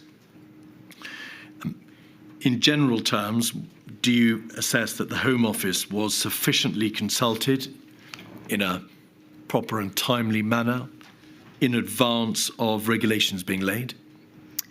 So much moved so quickly during that period. A proper and timely manner would be generous on some days, effectively. But I spent most of my time actually working with and speaking to Martin Hewitt, National Chief Police Councils and colleagues within policing and colleagues within our own department. We would anticipate regulatory changes coming, and I may have said earlier on today as well, our role was to basically be advocates for policing on the practicalities. So, we were never engaged on line by line, never really part of that discussion. Things changed later on, but so much of this decision-making, the thought processes, the holding of the pen was very much with the Department of Health and Social Care, and then obviously the interface with the Cabinet Office. I'm not going to read out all the regulations. They are extraordinarily complex, and they range from coronavirus restriction, England regulations, numbers 1, 2, 3, all tier regulations, amendment regulations. There was a proliferation, an impenetrable thicket of regulations. Why, over the course of the whole pandemic, was the system not properly regulated to allow the Home Office and the police more time to see what was coming? It appears that even at the end of the pandemic, regulations were being laid at short notice and without a full consultation process. So I think there's quite a bit to effectively think about from the first set of regulations to perhaps even when the regulations disappeared. And that's down to the context of various stages of the pandemic. But I'm so sorry to interrupt. Dame Priti, the system by which line departments and parliamentary council draw up regulations and they're debated in the heart of government and perhaps circulated through an overarching cabinet office system, we know not, is well known. Why was the system not varied or recalibrated over these many months, in fact, years, to allow a better time for the Home Office and the police to be able to be consulted on the next set of regulations? The contents of the regulations may well have changed over time and did, and there were very complex issues about the contents. But the process by which they were drafted, dreamt of, and then delivered appears to have been significantly flawed throughout. So the drafting, the delivery sits with the Department of Health and Social Care. I mean, the Home Office was very much, as I've said, we were there to actually explain potentially what would work, what wouldn't work, and there was a lot that didn't work. But I can't account for the system itself in terms of its lack of interoperability and the inflexibility of the Cabinet Office and the Department of Health and Social Care. Forgive me, the Home Secretary is an important beast in the jungle. When the DHSC presented at the 11th hour another set of regulations, you must have screamed at them and said, you cannot do this again. This is unacceptable. These are matters of criminal law. They are matters regulating the behaviour of the populace. And we did. Give us more time. And we did. And what happened? So they would proceed. So the Department of Health and Social Care would say, we need these regulatory changes, and they would go ahead with it. And our department, so the teams that we worked with, and then we had Operation Talla that was led by Martin Hewitt or led by the National Police Chief Council. We would support them in literally translating this into the guidance that would then be drafted more often than not overnight, ready for the new teams of officers that would come onto duty in the morning, and then their morning team and operational calls would then walk their officers through. I mean, it was suboptimal at every single level. But let's not forget, policing practices throughout the pandemic, and it was our objective collectively, I say this, within policing, was to at least be consistent where we could. So I'm sure Martin Hewitt spoke about the 4 E's earlier on, the methodology behind that. So we wanted consistency, absolutely wanted consistency. And of course, when you have local lockdowns coming in and the regulations are changing in one part of the country, it makes the life of police officers very difficult. Can I pause you there? I hadn't asked you about enforcement, and I wasn't asking you about generality of enforcement across the country. The question was directed at the system by which these regulations were presented and produced. Would you accept that there was throughout a high degree of confusion surrounding the meaning of the broad thrust of these regulations? They were complex, they were difficult to understand, and that led to both confusion on the part of the public as to how they could regulate their behaviour, and confusion on the part of the police as to how they might be enforced. It's a general proposition. So I would agree. I would agree. Would you advocate, therefore, for a significantly better system in the future for the production, promulgation and bringing into force of regulations in a public health crisis? I think there'd need to be a different system completely. Totally different system. Coming now to enforcement, could you just explain the interface between the Home Office and the police? Martin Hewitt has explained already that operational matters are, of course, exclusively within the reach of individual police forces. They are responsible for the enforcement of law. What is the position of the Home Office at that generic level? Is it to ensure that the police forces have the resources and the wherewithal to be able to enforce the law operationally?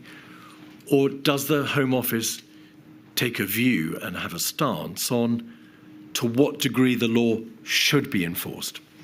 So it's very much the former, and it is absolutely working alongside the police, particularly in a pandemic when they're being asked to do, unprecedented things effectively around policing, to give them support, often guide them as well if that's required. Resourcing was a constant feature of our conversations, and as I said, I spoke about reprioritisation of resourcing, and respecting operational independence.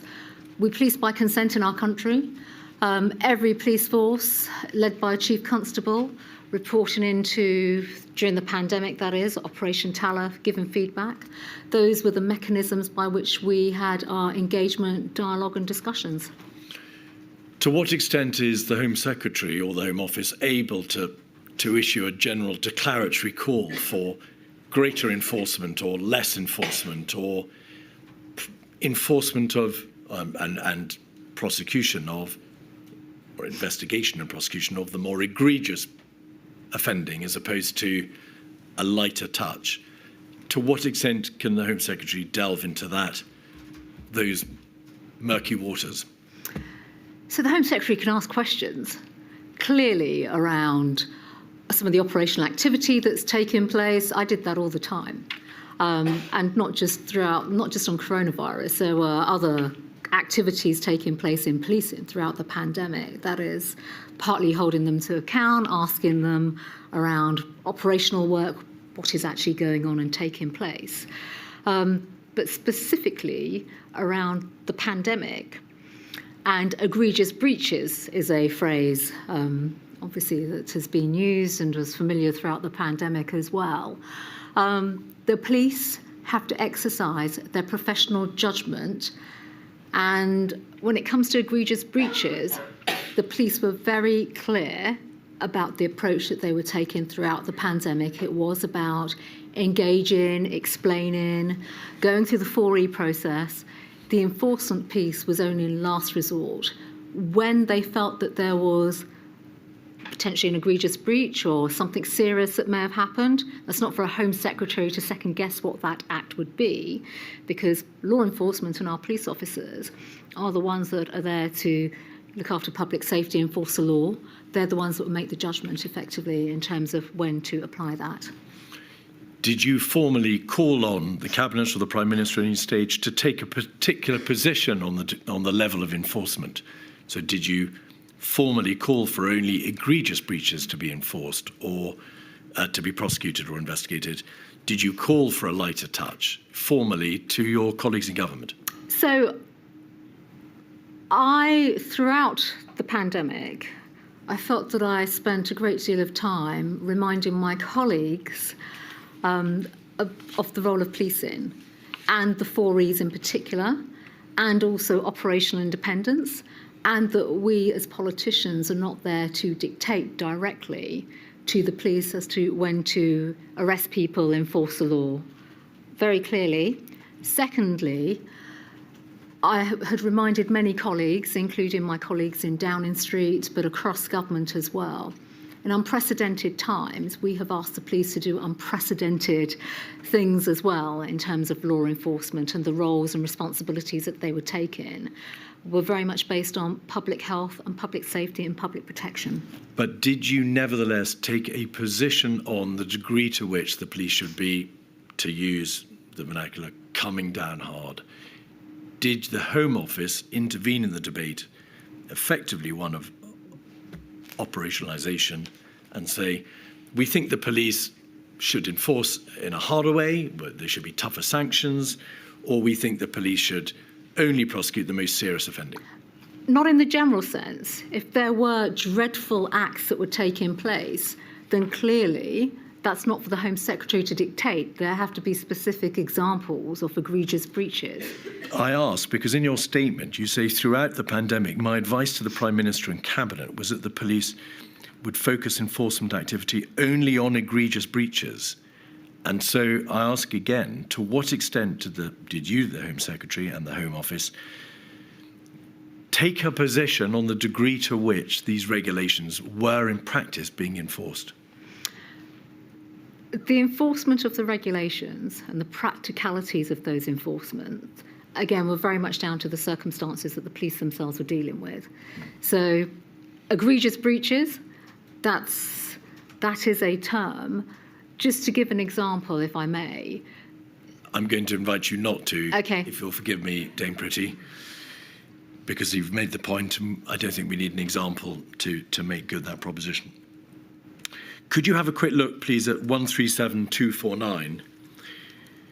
This is a document to the Prime Minister dated the 13th of August 2020 from Imran Shafi, from whom the inquiry is heard.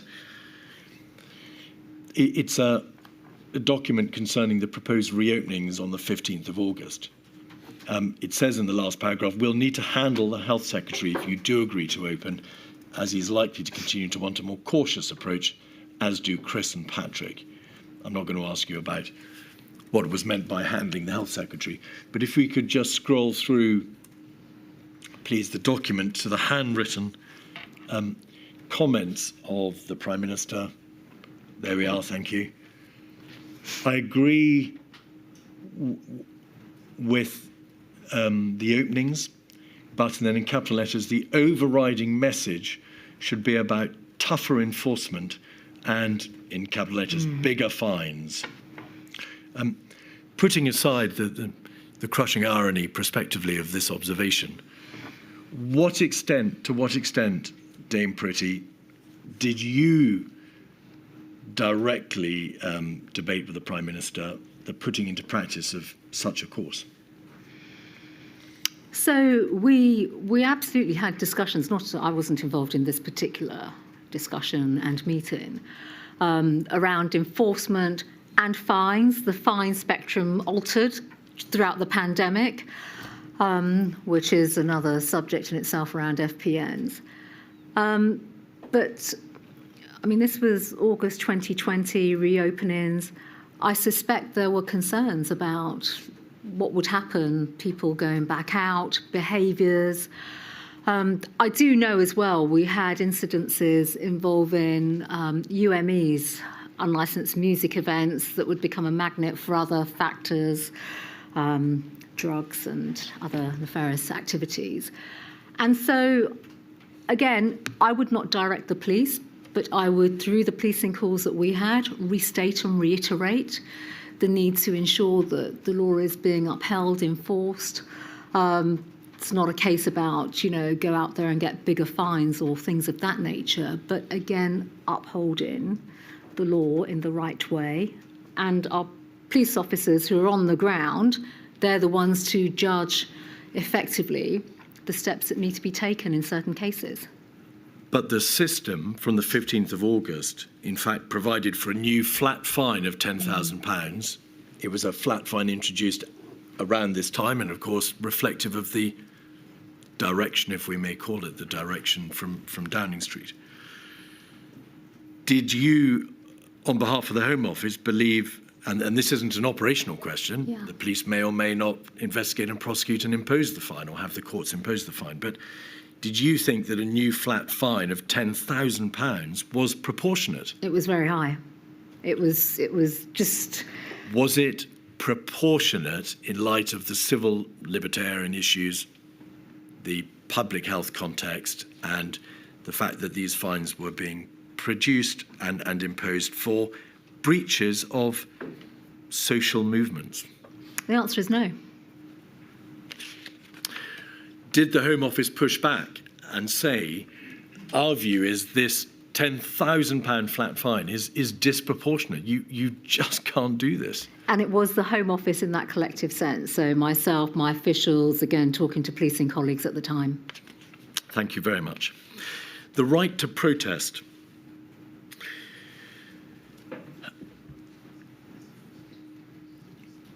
There is an obvious balance, and it must be a balance which you must have sought day in, day out to navigate as Home Secretary, between the individual freedom to protest,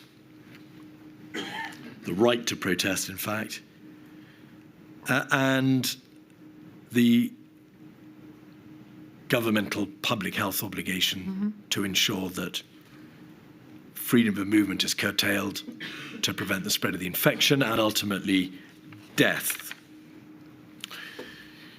Do you assess that through the particularity of the regulations and the operational activities of the police, that balance was correctly struck, with particular reference, of course, to the Black Lives Matters protests in June 2020 and the Sarah Everard vigil in March 21? So, two different periods in the pandemic for a start.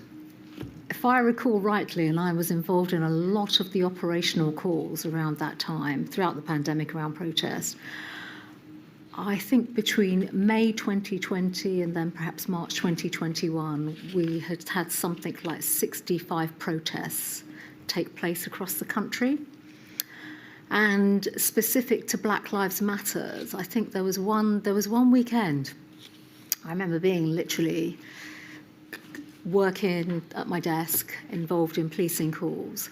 I think there were 200 Black Lives Matter protests across the country involving 100,000 people. So a few things to say here. I think it's important to reflect around the right to protest, freedom of expression, and the decisions that the police make in particular to allow and enable protests to go ahead. But forgive me, those are the limbs in that balancing exercise that I've already identified and you've agreed are the appropriate legs in that balance.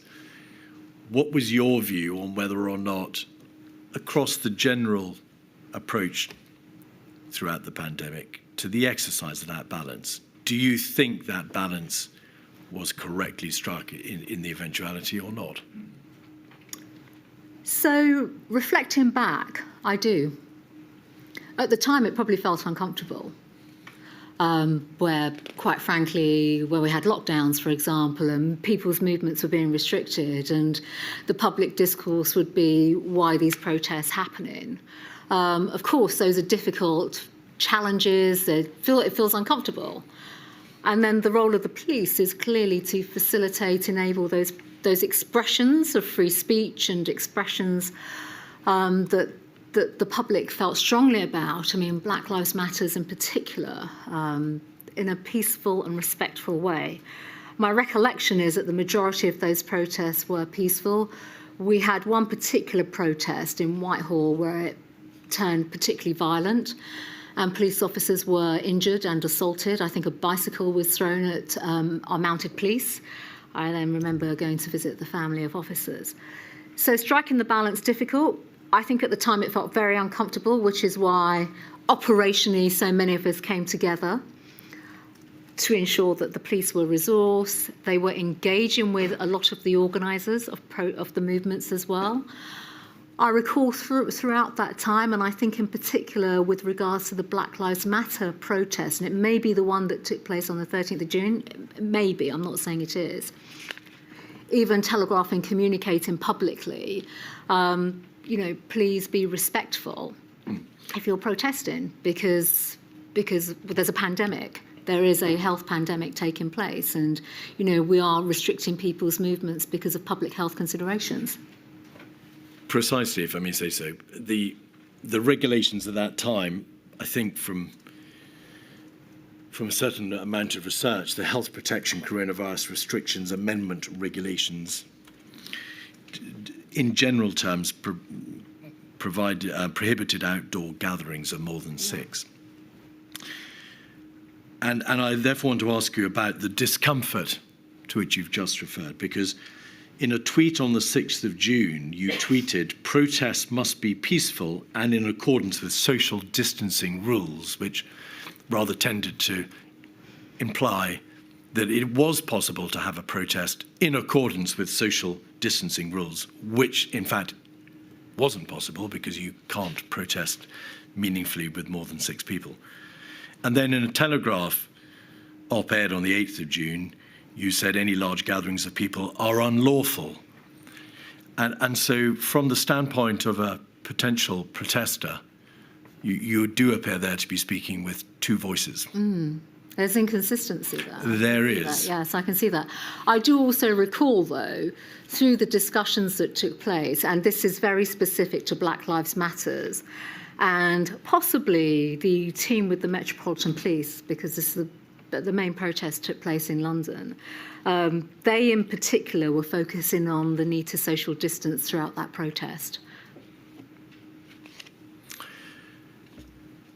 The position was reached, was it not, as we saw in the WhatsApp from Lord Frost, and we'll just have it put up, 236372, page 86.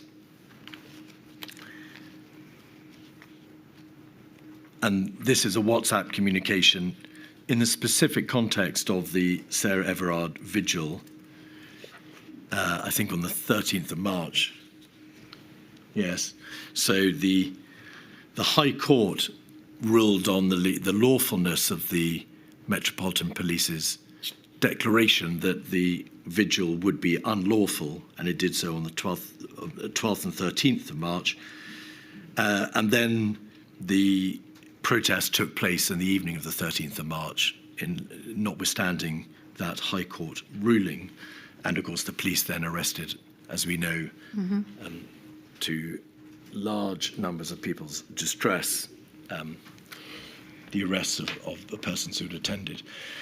But this WhatsApp group reflects a recognition on the part of politicians and advisors in Downing Street and the Cabinet Office that the truth is that those rules on outside gatherings were close to being unenforceable. And other of these WhatsApp contributions make plain that the government was in a very difficult position, and they call, in fact, for you to give an interview or to tweet yourself your views as to the protests and the arrests. Was it generally recognised, both at the heart of government in Downing Street and the Cabinet Office, as well as the Home Office, that these rules were indeed practically unenforceable? Well, within the Home Office, yes, absolutely. And this is clearly within the context of the vigil that took place to remember Sarah Everard. This was a very emotional time and a difficult time. The inquiry recalls that. So there was no doubt, and I'd been involved with discussions with the Commissioner of the Metropolitan Police in the run-up to this particular vigil, around the sensitivities of this particular vigil, plus the legal action that was taking place. And it was self-evident. People were going to come out. It was a very, very fraught and emotional time, and people wished to express their grief, and rightly so. I think I had also publicly suggested that people may come forward and find other ways of showing that expression of grief. But to this particular WhatsApp, it absolutely speaks to the wider challenges, not just with this vigil, but the wider challenges. Specific to this vigil, I was dismayed with what I saw. I saw the news that night, and I saw the news and just felt that that was totally inappropriate policing. And so inevitably, I had to raise that with the Commissioner of the Metropolitan Police, and then a lot of other work took place thereafter. Thank you. Finally, racial disproportionality. Your statement makes plain that you were informed by the Metropolitan Police Service that in June 2020, data which they had collated, and we had evidence on this earlier, would show that black people were, in your words, roughly 3 times as likely to be issued with a fixed penalty notice than white people compared to the resident population. 2 questions, please. Firstly, would you agree that the disproportionate imposition of fixed penalty notices on people of black and minority ethnic backgrounds did undermine public confidence in that scheme? I'm not sure at the timing, because we had mixed evidence throughout. In the early days, we had very limited evidence. So if you could just remind me. This data was in June 2020, and it showed clearly that black people were roughly 3 times as likely to be issued with a fixed penalty notice. So this is the data the data that had become apparent and was very clear by June. It's a basic proposition. Would you agree that that data, when it became apparent, did undermine public confidence in the operation? It raised concerns, absolutely. Yeah. Secondly, did the Home Office itself, mindful, of course, of your remit, Yes. take any steps in relation to the ongoing development of the regulatory and criminal scheme to take account of this data? So throughout, I think we were very conscientious. I in particular was very conscientious about public confidence in policing. And yes, within the widest sense, but also through the pandemic, we'd asked the police to police something that had never been policed before. And therefore, there would be knock-on ramifications in terms of the public trust and confidence. Obviously, we've just touched on the Sarah Everard tragedy. That really took a real knock for public confidence in policing. So throughout the pandemic, partly because if there are concerns of this nature around public confidence in policing, that could spill over into public order issues and challenges and problems. So there are a range of considerations and discussions that were taking place throughout. Thank you very much. Lady, I have no further questions. There are some rule 10s. There are some rule 10s. Ms Davis. Oh, you can go first, Mr. Hurry up. Mr. Thomas first.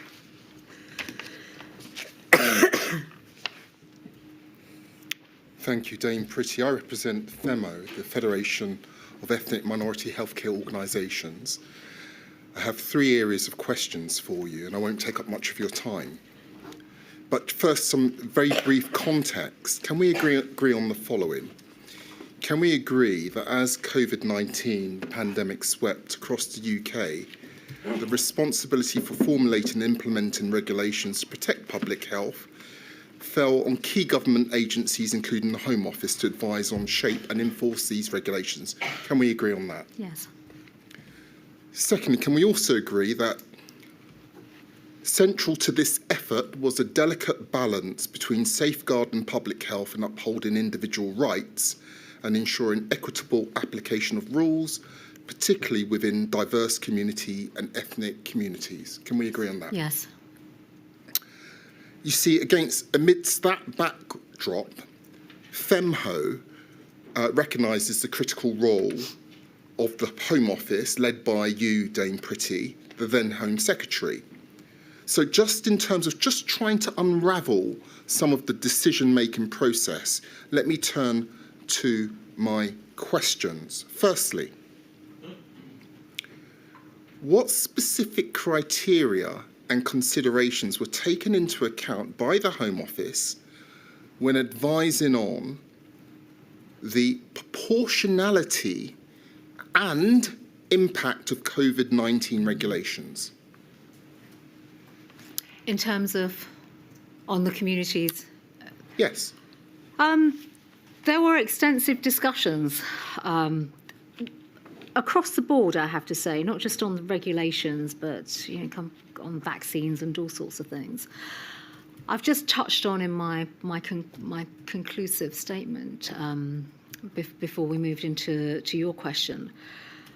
There's a balance here in terms of literally public confidence from a Home Office perspective, law enforcement in particular, regulations. The most visible aspect throughout the pandemic of the Home Office equities was policing in the community through the regulations, but the visible manifestation effectively through police officers in the community. So that ongoing dialogue was constantly taking place, in the sense as well that challenge back to us from what is practical, what was working, what wasn't working. And then, to your earlier point, doing the advocacy within government, the wider machinery of government, to reflect upon the wider impacts across society, communities, particular ethnic groups. Okay. How did the Home Office assess the practicalities of enforcing the COVID regulations, particularly with regard to the police's ability to implement them effectively and fairly? So if I may just touch on my earlier comments and reflection as well. The key for the police throughout the pandemic, and this cuts across the entire country, all our police forces, through the operational structures of the National Police Chief's Operation Talla, was attempting to be consistent. And it's fair to say we found that deeply challenging. Found it challenging in certain parts of the country through different regulations, whether it's through national lockdowns or local lockdowns. We wanted to have consistency, and that's why the principle of the 4 E's, I think, was probably the most consistent aspect, actually, of policing. Well, can I just jump in on there? What methodologies or assessments did the Home Office use to ensure that there was that consistency? So that is very much, in terms of, you specifically asked about methodologies, we were having operational calls with our police virtually every day, then several times a week. And it's that feedback mechanism which matters, because there's no one-size-fits-all at all in terms of policing in different parts of the country, particularly when we're at the stage where we had local lockdowns and some communities were more affected, or there were certain communities where there was a greater policing presence. So it would be very much based upon the period of certain regulations, what was going on in different parts of the country. But effectively, the guidance would come from national police chief councils and then go out to police forces, and it would be down to local forces to operationalise that. Dame Priti, we heard just a moment ago, just before the lunch, that the impact of some of the disproportionalities were getting worse, not better. The stats were showing that it was impacting particularly on black communities. It was getting worse as the pandemic went on. Did that concern you? I was concerned throughout the pandemic. And what did you do about those concerns? Through policing, who are operationally independent, to ensure that they were engaging and explaining in the way in which the 4 E's specifically outlined. Obviously, enforcement was the last aspect of effectively in a fine, moving to that level. I do, however, think it is important to note that we now have more data, particularly towards the end of the pandemic. And if I may, you may be referring to one particular document, which is from Edinburgh University, which actually collates the whole ethnic profile of FPNs, and it shows throughout the pandemic a range of data, but also throughout the pandemic, I think the figures in particular reflect the extent of public frustration around lockdowns much later in the pandemic. And I think, if memory serves me right, there is a particular table in that Edinburgh University report that highlights something like over 120,000 FPNs being issued across England and Wales. But there is a point in the document as well that also goes to say that within ethnic minority communities, they had the highest number of their fines cancelled. Dame Priti, two things. Firstly, there was a significant amount of data during the pandemic, not just at the end. Would you accept that? Yes, I do. And a lot of that data came from national police chief councils and the police and operations, primarily because we wanted the police to be transparent throughout in terms of their work on what was going on, FPNs, but also the community impact. We police by consent in our country, and that is through community engagement at the grassroots. Let me turn to my last question. Could you provide examples of regulations where the Home Office raised concerns about potential breakdown in policing by consent, and how those concerns were addressed? So I'll repeat the question. Can you provide any examples of regulations where the Home Office raised concerns about the potential breakdown in policing by consent, and how those concerns were addressed? So I specifically, and this was at the outset of the pandemic, I was very concerned about public order issues. And there is extensive work and documentation within the Home Office around what could lead to the breakdown of policing by consent, effectively. So that was very much in the early stages, I would say March and April 2020. I was involved in a number of discussions. And at the time, that may have, I cannot categorically say, that may have gone on to, shape the direction of travel, but there were active discussions within my department, involving myself, involving my officials, around how do we effectively preserve, safeguard, make sure that our policing operations in the UK, effectively, across all our police forces, do not break down, and policing by consent does not break down. My lady, those are the questions I asked. Thank you, Mr. Thomas. Ms. Mitchell, I think you've got a short question or two, and then we'll go to Ms. Davis. I do indeed. I'm obliged, my lady, I do indeed.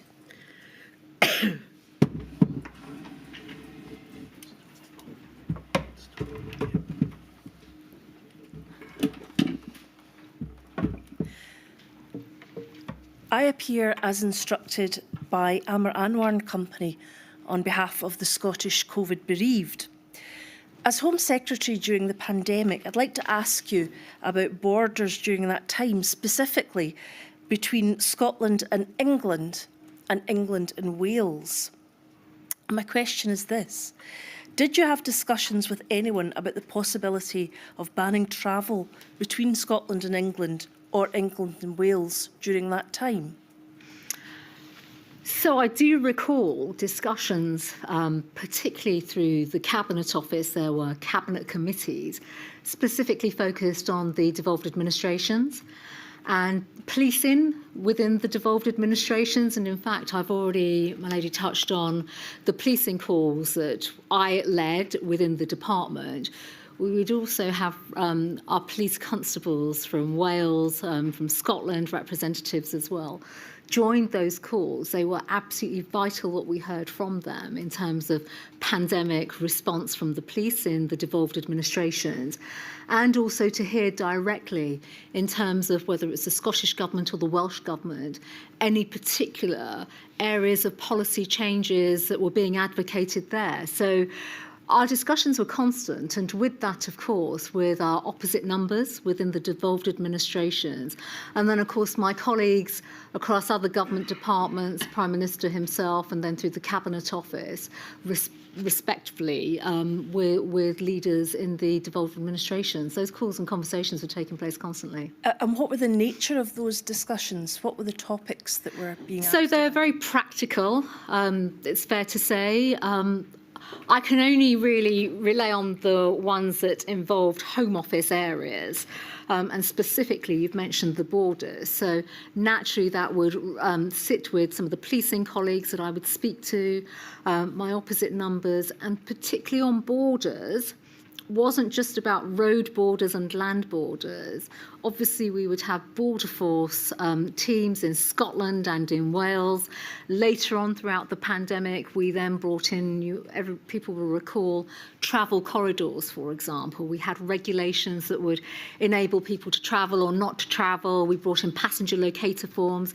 We would have to work together throughout the pandemic to operationalise many of these elements of form of border measures, not quite border controls, and all that data would then come back to us, go to the Department of Health, go to the devolved administrations, really as part of the wider governance that was taking place throughout the pandemic. Your response has been to identify we did this and we did that as a group, as the Home Office. Did you specifically deal with anyone in Scotland? So yes, I did. I had calls. I know, and I can't remember specifically when, but I know that I think I probably spoke to Hamza Yusuf at some stage. I think it was quite early on, actually, during the pandemic. There are various issues, practical issues that would effectively mean, let's pick up the phone, let's just have conversations, sharing information. So I can't be more specific than that, but there was active dialogue throughout, and that's the nature of government and governance. Effectively, we have to work together through a crisis, learn from each other, but also find ways to engage and support each other. Thank you, Milady. Those are my questions. Thank you very much, Ms Mitchell. Ms Davis. Dame Priti, I ask questions on behalf of Southall Black Sisters and Solace Women's Aid, who, as you know, are part of the violence against women and girls sector. So I'm going to be concentrating on domestic abuse, part of your hidden harms agenda, but that part of it. And I want to start with the well-documented, and as you've referred to, the rise in domestic abuse during social isolation and then lockdown. And I want to look at the early period of the pandemic. And you gave evidence earlier in response to a question from Mr. Keith that you started, and I'm going to be paraphrasing you, but essentially grappling with the issue around the 18th of March. Do you remember saying that? Yes. Yes. And we see in your statement that on the 18th of March at Cobra, you are requesting that the definition of key workers be expanded to include volunteers and workers in domestic abuse refuges. I'm going to come to key workers later on in my questions. But that's what you're saying at that point. You're not saying, and there are all these other measures to take in relation to a rise in domestic abuse. You're just concentrating on the 18th of March. Specifically saying. Cobra meetings are very specific in the areas. So it was very much focused, if memory serves me right, on vulnerability, definitions of vulnerability, and just the definitions of categories say that I that in your, earlier on. that's part not of the specific statement. Measures, not to the extent as we went on to, for example, funding allocations and the type of initiatives that we set up. So I can take you through the chronology as we've pieced it together from the documents. The announcement of the national lockdown, as we all know, is on the evening of the 23rd of March. In fact, the Prime Minister's address to the nation, you talked about it a minute ago. There was some social isolation in the week before that from the 16th of March. And at Cobra on the 23rd of March, there is a reference to domestic abuse. But we first see something concrete in a memo to you and to the Minister for Safeguarding on the 26th of March, so 3 days after national lockdown. And that's a Home Office memo, and it's proposing various matters to do with funding and communications and so forth. And after that, you do write in the Mail on Sunday, on the 29th of March, and on the 11th of April, you launch the You Are Not Alone campaign. My question to you is this. If it's the case that the Home Office starts grappling with the issue of the rise in domestic abuse as a result of lockdown on the 26th of March, isn't that far too late? I don't think that's accurate, if I may say so, and I touched on this earlier on. I know for a fact I'd asked for all sorts of analysis, gap analysis I commissioned within the department. There was a lot of work taking place. We have a whole team, you'll be familiar with the directorate within the Home Office, specifically working on these issues. So it's an iteration primarily because we were, again, collectively, the department, our ministers, engaging with third parties, Domestic Abuse Commissioner. These are live and active conversations. So I appreciate in documentations, departmental submissions, they're date specific, but throughout our time we are having live discussions, picking up information, the feedback from policing calls, as I touched on earlier on. None of this work is done in isolation. Could I ask for INQ 405274 to come up on the screen, please?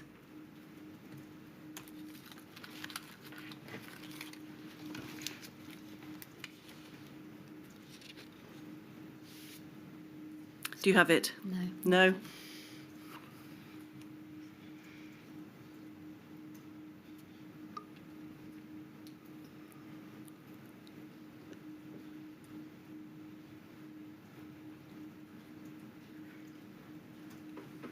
Can you read from it, Ms Davis? I'll read from it. This is the memo I referred to a minute ago, 26th of March. It's to yourself and Victoria Atkins, the Minister for Safeguarding. It is without annexes. It's 7 pages, and then there are 2 annexes. And it's headed Update on Violence Against Women and Girls and COVID-19, Issue Government Response to the Potential Impact of COVID-19 on Crimes Involving Violence Against Women and Girls, Timing, Pressing, a speedy response will allow us to implement the plans below as quickly as possible. And it starts, Home Office, MHCLG and MOJ are working together. Come up on screen, Ms Davis. I'm very grateful, thank you. So you can now read it for yourself, Dame Priti. Thank you. So my suggestion to you is this is certainly the first time that we see anything that relates to the Home Office starting to get a grip with the inevitable rise of domestic abuse as a result of social isolation and lockdown. So this is one submission. It's dated the 26th of March, as you've rightly pointed out to. These discussions, I mean, we touched on the Domestic Abuse Act going through at the time. That act, along with these issues, involve the same departments that are referenced here, MHCLG as it was at the time, the MOJ. There were discussions, certainly from policing, and I do recall this, about the impact on the pandemic lockdown on the court system earlier on as well, and what that would mean for domestic violence protection orders, some of the practical things. So I cannot definitively say that this was the first time something was documented. There was a documented piece of work on violence against women and girls specific to the pandemic, primarily because I do know my colleagues and I were working constantly on these issues, and as I touched on earlier on, we started as soon as we could. You take it from me that this seems to be the first time that it's documented? Well, we're referring to this particular submission, but there could be other informal documents within the Home Office. Clearly, we've gone through everything that's been disclosed. Fine. Thank you. The police, we heard evidence this morning from Mr. Hewitt. They were planning by very early in March for the consequences of a lockdown, including a rise in domestic abuse.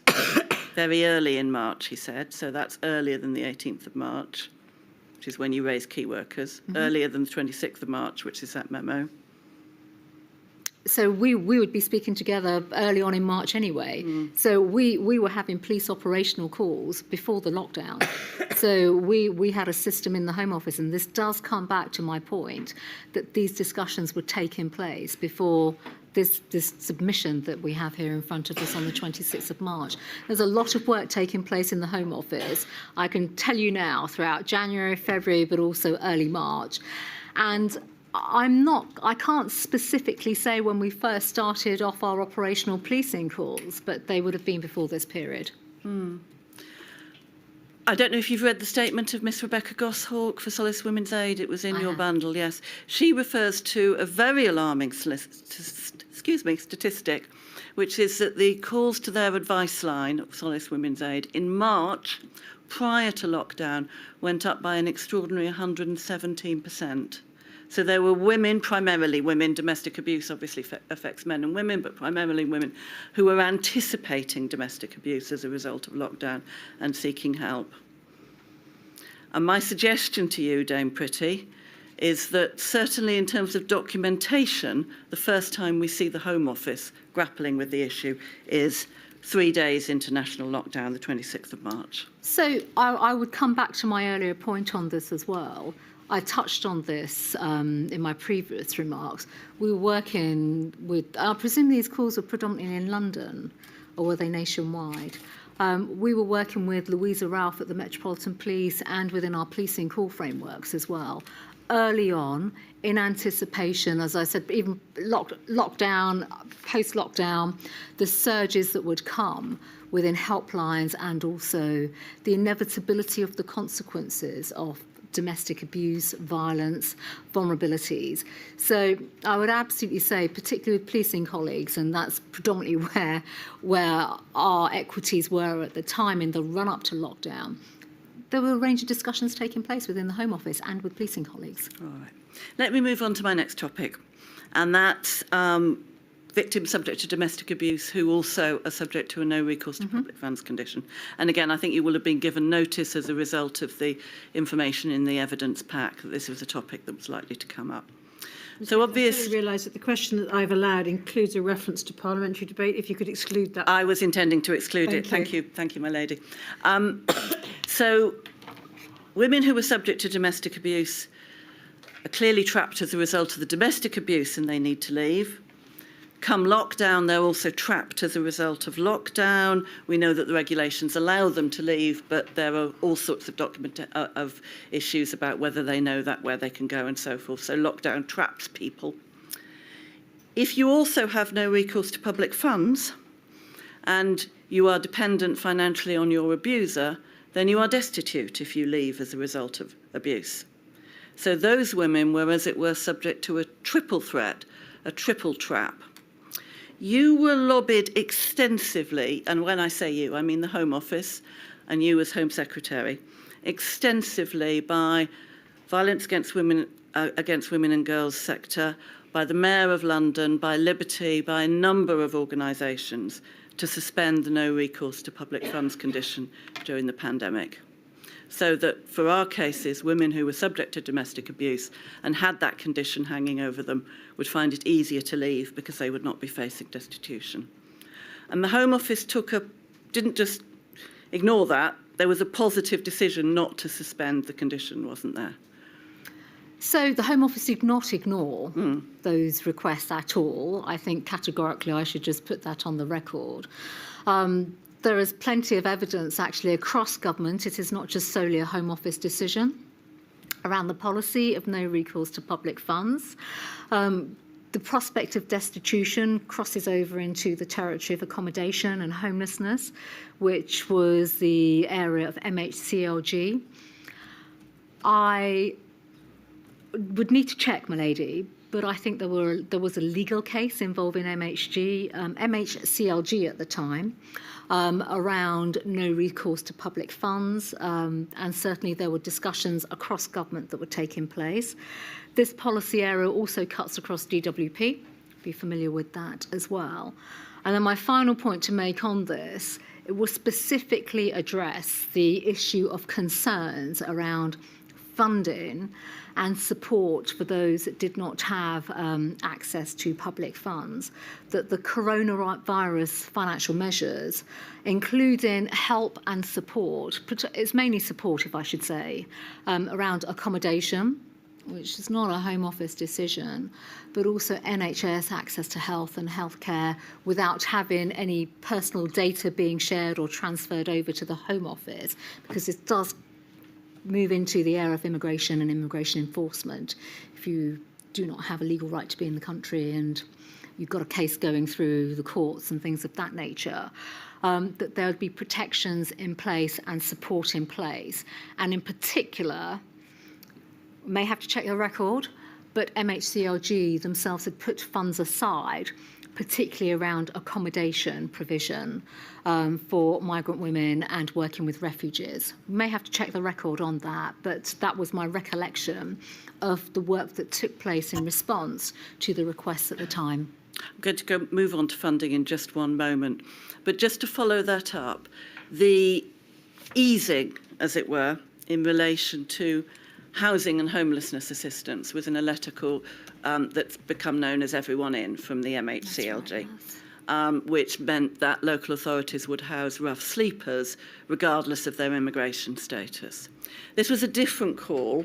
It was a call for those people who had no recourse to public funds as part of their leave to remain, so they're lawfully in the country, but with that condition on that, for that to be suspended during the pandemic, so that women who were subject to domestic abuse could leave, would be able to access public funds, and would not have to go through the appalling additional trauma of sleeping rough in order to be picked up through that Everyone In initiative.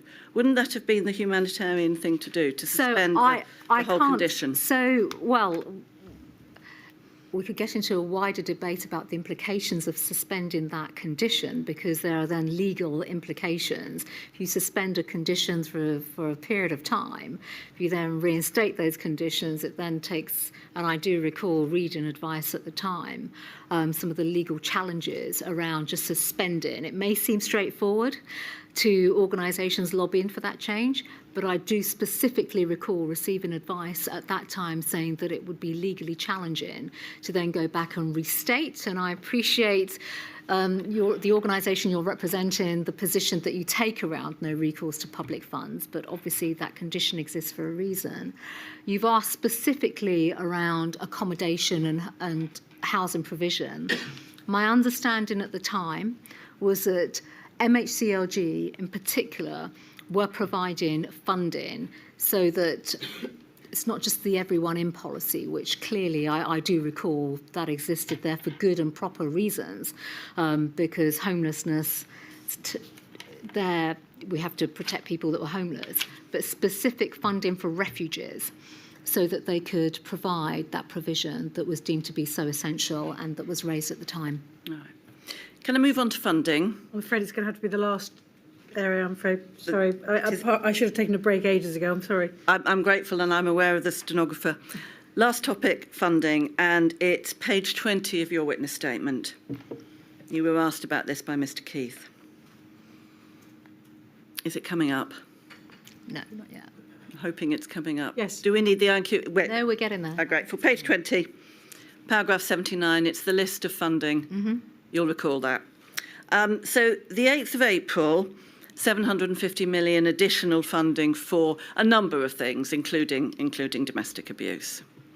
And that's not actually allocated on the 8th of April. That takes time to allocate. Yes. That's right, isn't it? And then Roman numeral 4, the 11th of April, that's the same day as the You Are Not Alone campaign, and the Home Office announces an additional 2 million for the domestic abuse helpline. So that's concrete money. That's allocated and announced that day. It goes out very quickly. Yes. That's correct, yes. And then we come to the 2nd of May, and that's 76 million for a number of different groups. And when we break it down, it's in your footnote 54, the amount to domestic abuse groups is 27 million, I'm so sorry. 15 million for Ministry of Justice. That's right. 10 million for MHCLG, another 2 million from the Home Office. And that's the allocation from the original money of the 750 million on the 8th of April. That's it's right. not additional to that, is it? That's right. No. So if we look at the 750 million on the 8th of April, it's 27 million plus the additional 2 million from the Home Office that comes to domestic abuse. That's correct. And the money doesn't actually start to get allocated and reach the recipients until after the 19th of June. You may not recall that exact date, but does that sound right to you? So I recall a few things actually. It took time to do the allocations. And, my lady, I can't remember why, but I think there could have been some Treasury processes around that, which could be why.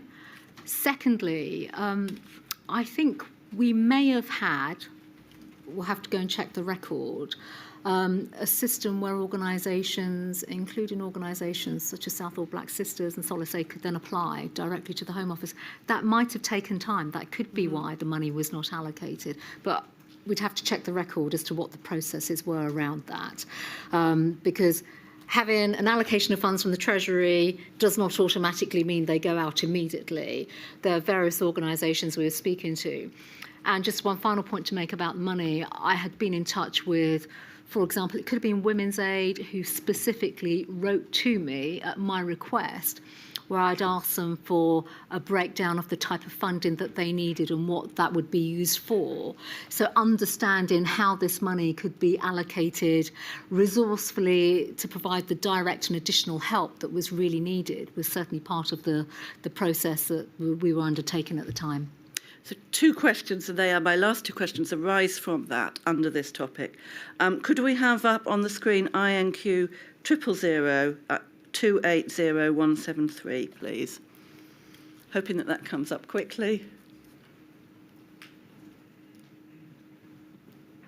And that is a letter sent to the Government Legal Department by those who instruct me, in fact, Public Interest Law Centre, on behalf of Southall Black Sisters, and it's addressed specifically to the Ministry for Housing, Communities and Local Government. I imagine it probably crossed the Home Office desk as well. And that's dated the 27th of April. And it's a lengthy letter. It's over 34 pages. But it is, in effect, a threat of legal action. It's a pre-action protocol letter of claim in respect of the government failing to provide that emergency funding for the domestic abuse charities. That's the 27th of April. It's right, isn't it, that the 27 million that we've just looked at was allocated on the 2nd of May. Was it allocated as a result of that threat of legal action? I don't think I could give a categorical answer to that because, my lady, I know the work that took place within my department. I cannot speak for other government departments such as MHCLG. It's referenced in this pre-action protocol. My government department, my officials and our safeguarding minister worked diligently with many of the third-party organisations, the frontline organisations. I think I mentioned Women's Aid, Refuge, the Domestic Abuse National Helpline. I may have visited some of them at the time. For us, and for me in particular as Home Secretary, we needed to understand what the pressures were, where the money was needed, how we could actually allocate the resources that we had. These are significant resources allocated in the best possible way. And just one final point to make as well, because of lockdown, many of these organisations, they didn't have their offices up and running in the way in which we see now and today. We had gone into partnership with Fujitsu, for example, to provide laptops and all sorts of equipment to help many of these organisations assist victims of domestic abuse, vulnerable people, while they were working from home and doing all sorts of things. So there was a panoply of activity taking place. So, if I may, in response to your question about this actual pre-action protocol, I can't categorically say that this is what prompted the allocation of resources. Certainly for this department, within my own department, we had a lot of work underway anyway. What it comes down to, though, Dame Priti, doesn't it, is for all the reasons that you've just explained, the money doesn't come out to providers until after mid-June 2020, when the key times were March, April, May. Isn't that too late? So we were working with all the providers and organisations throughout that period. And I know officials in the department were looking at all sorts of support mechanisms, solutions. We wanted to be part of the solution to what was a national challenge. So this for us, if we could fast track resources, of course, would be at the front of the queue to do that. But we were working alongside our partners and then trying to give them the financial support in the right way and additional support, I should add. Laptops being one example, working across government departments being another, particularly with the MOJ. This focuses on MHCLG, working with the Ministry of Justice on how they could provide support as well. The MOJ had I think we've got the message. They had their own silver group, so we were pretty engaged on this. Thank you, Dame Priti. Thank you, my lady. Thank you very much, Ms Davis. Thank you very much, Dame you. Priti. Thank you for your patience staying here all this afternoon. I think we are going to have one more witness. So we'll take a break now, and I shall return at 4:25, and I am finishing at 4:30 at the latest this evening, just so everyone knows.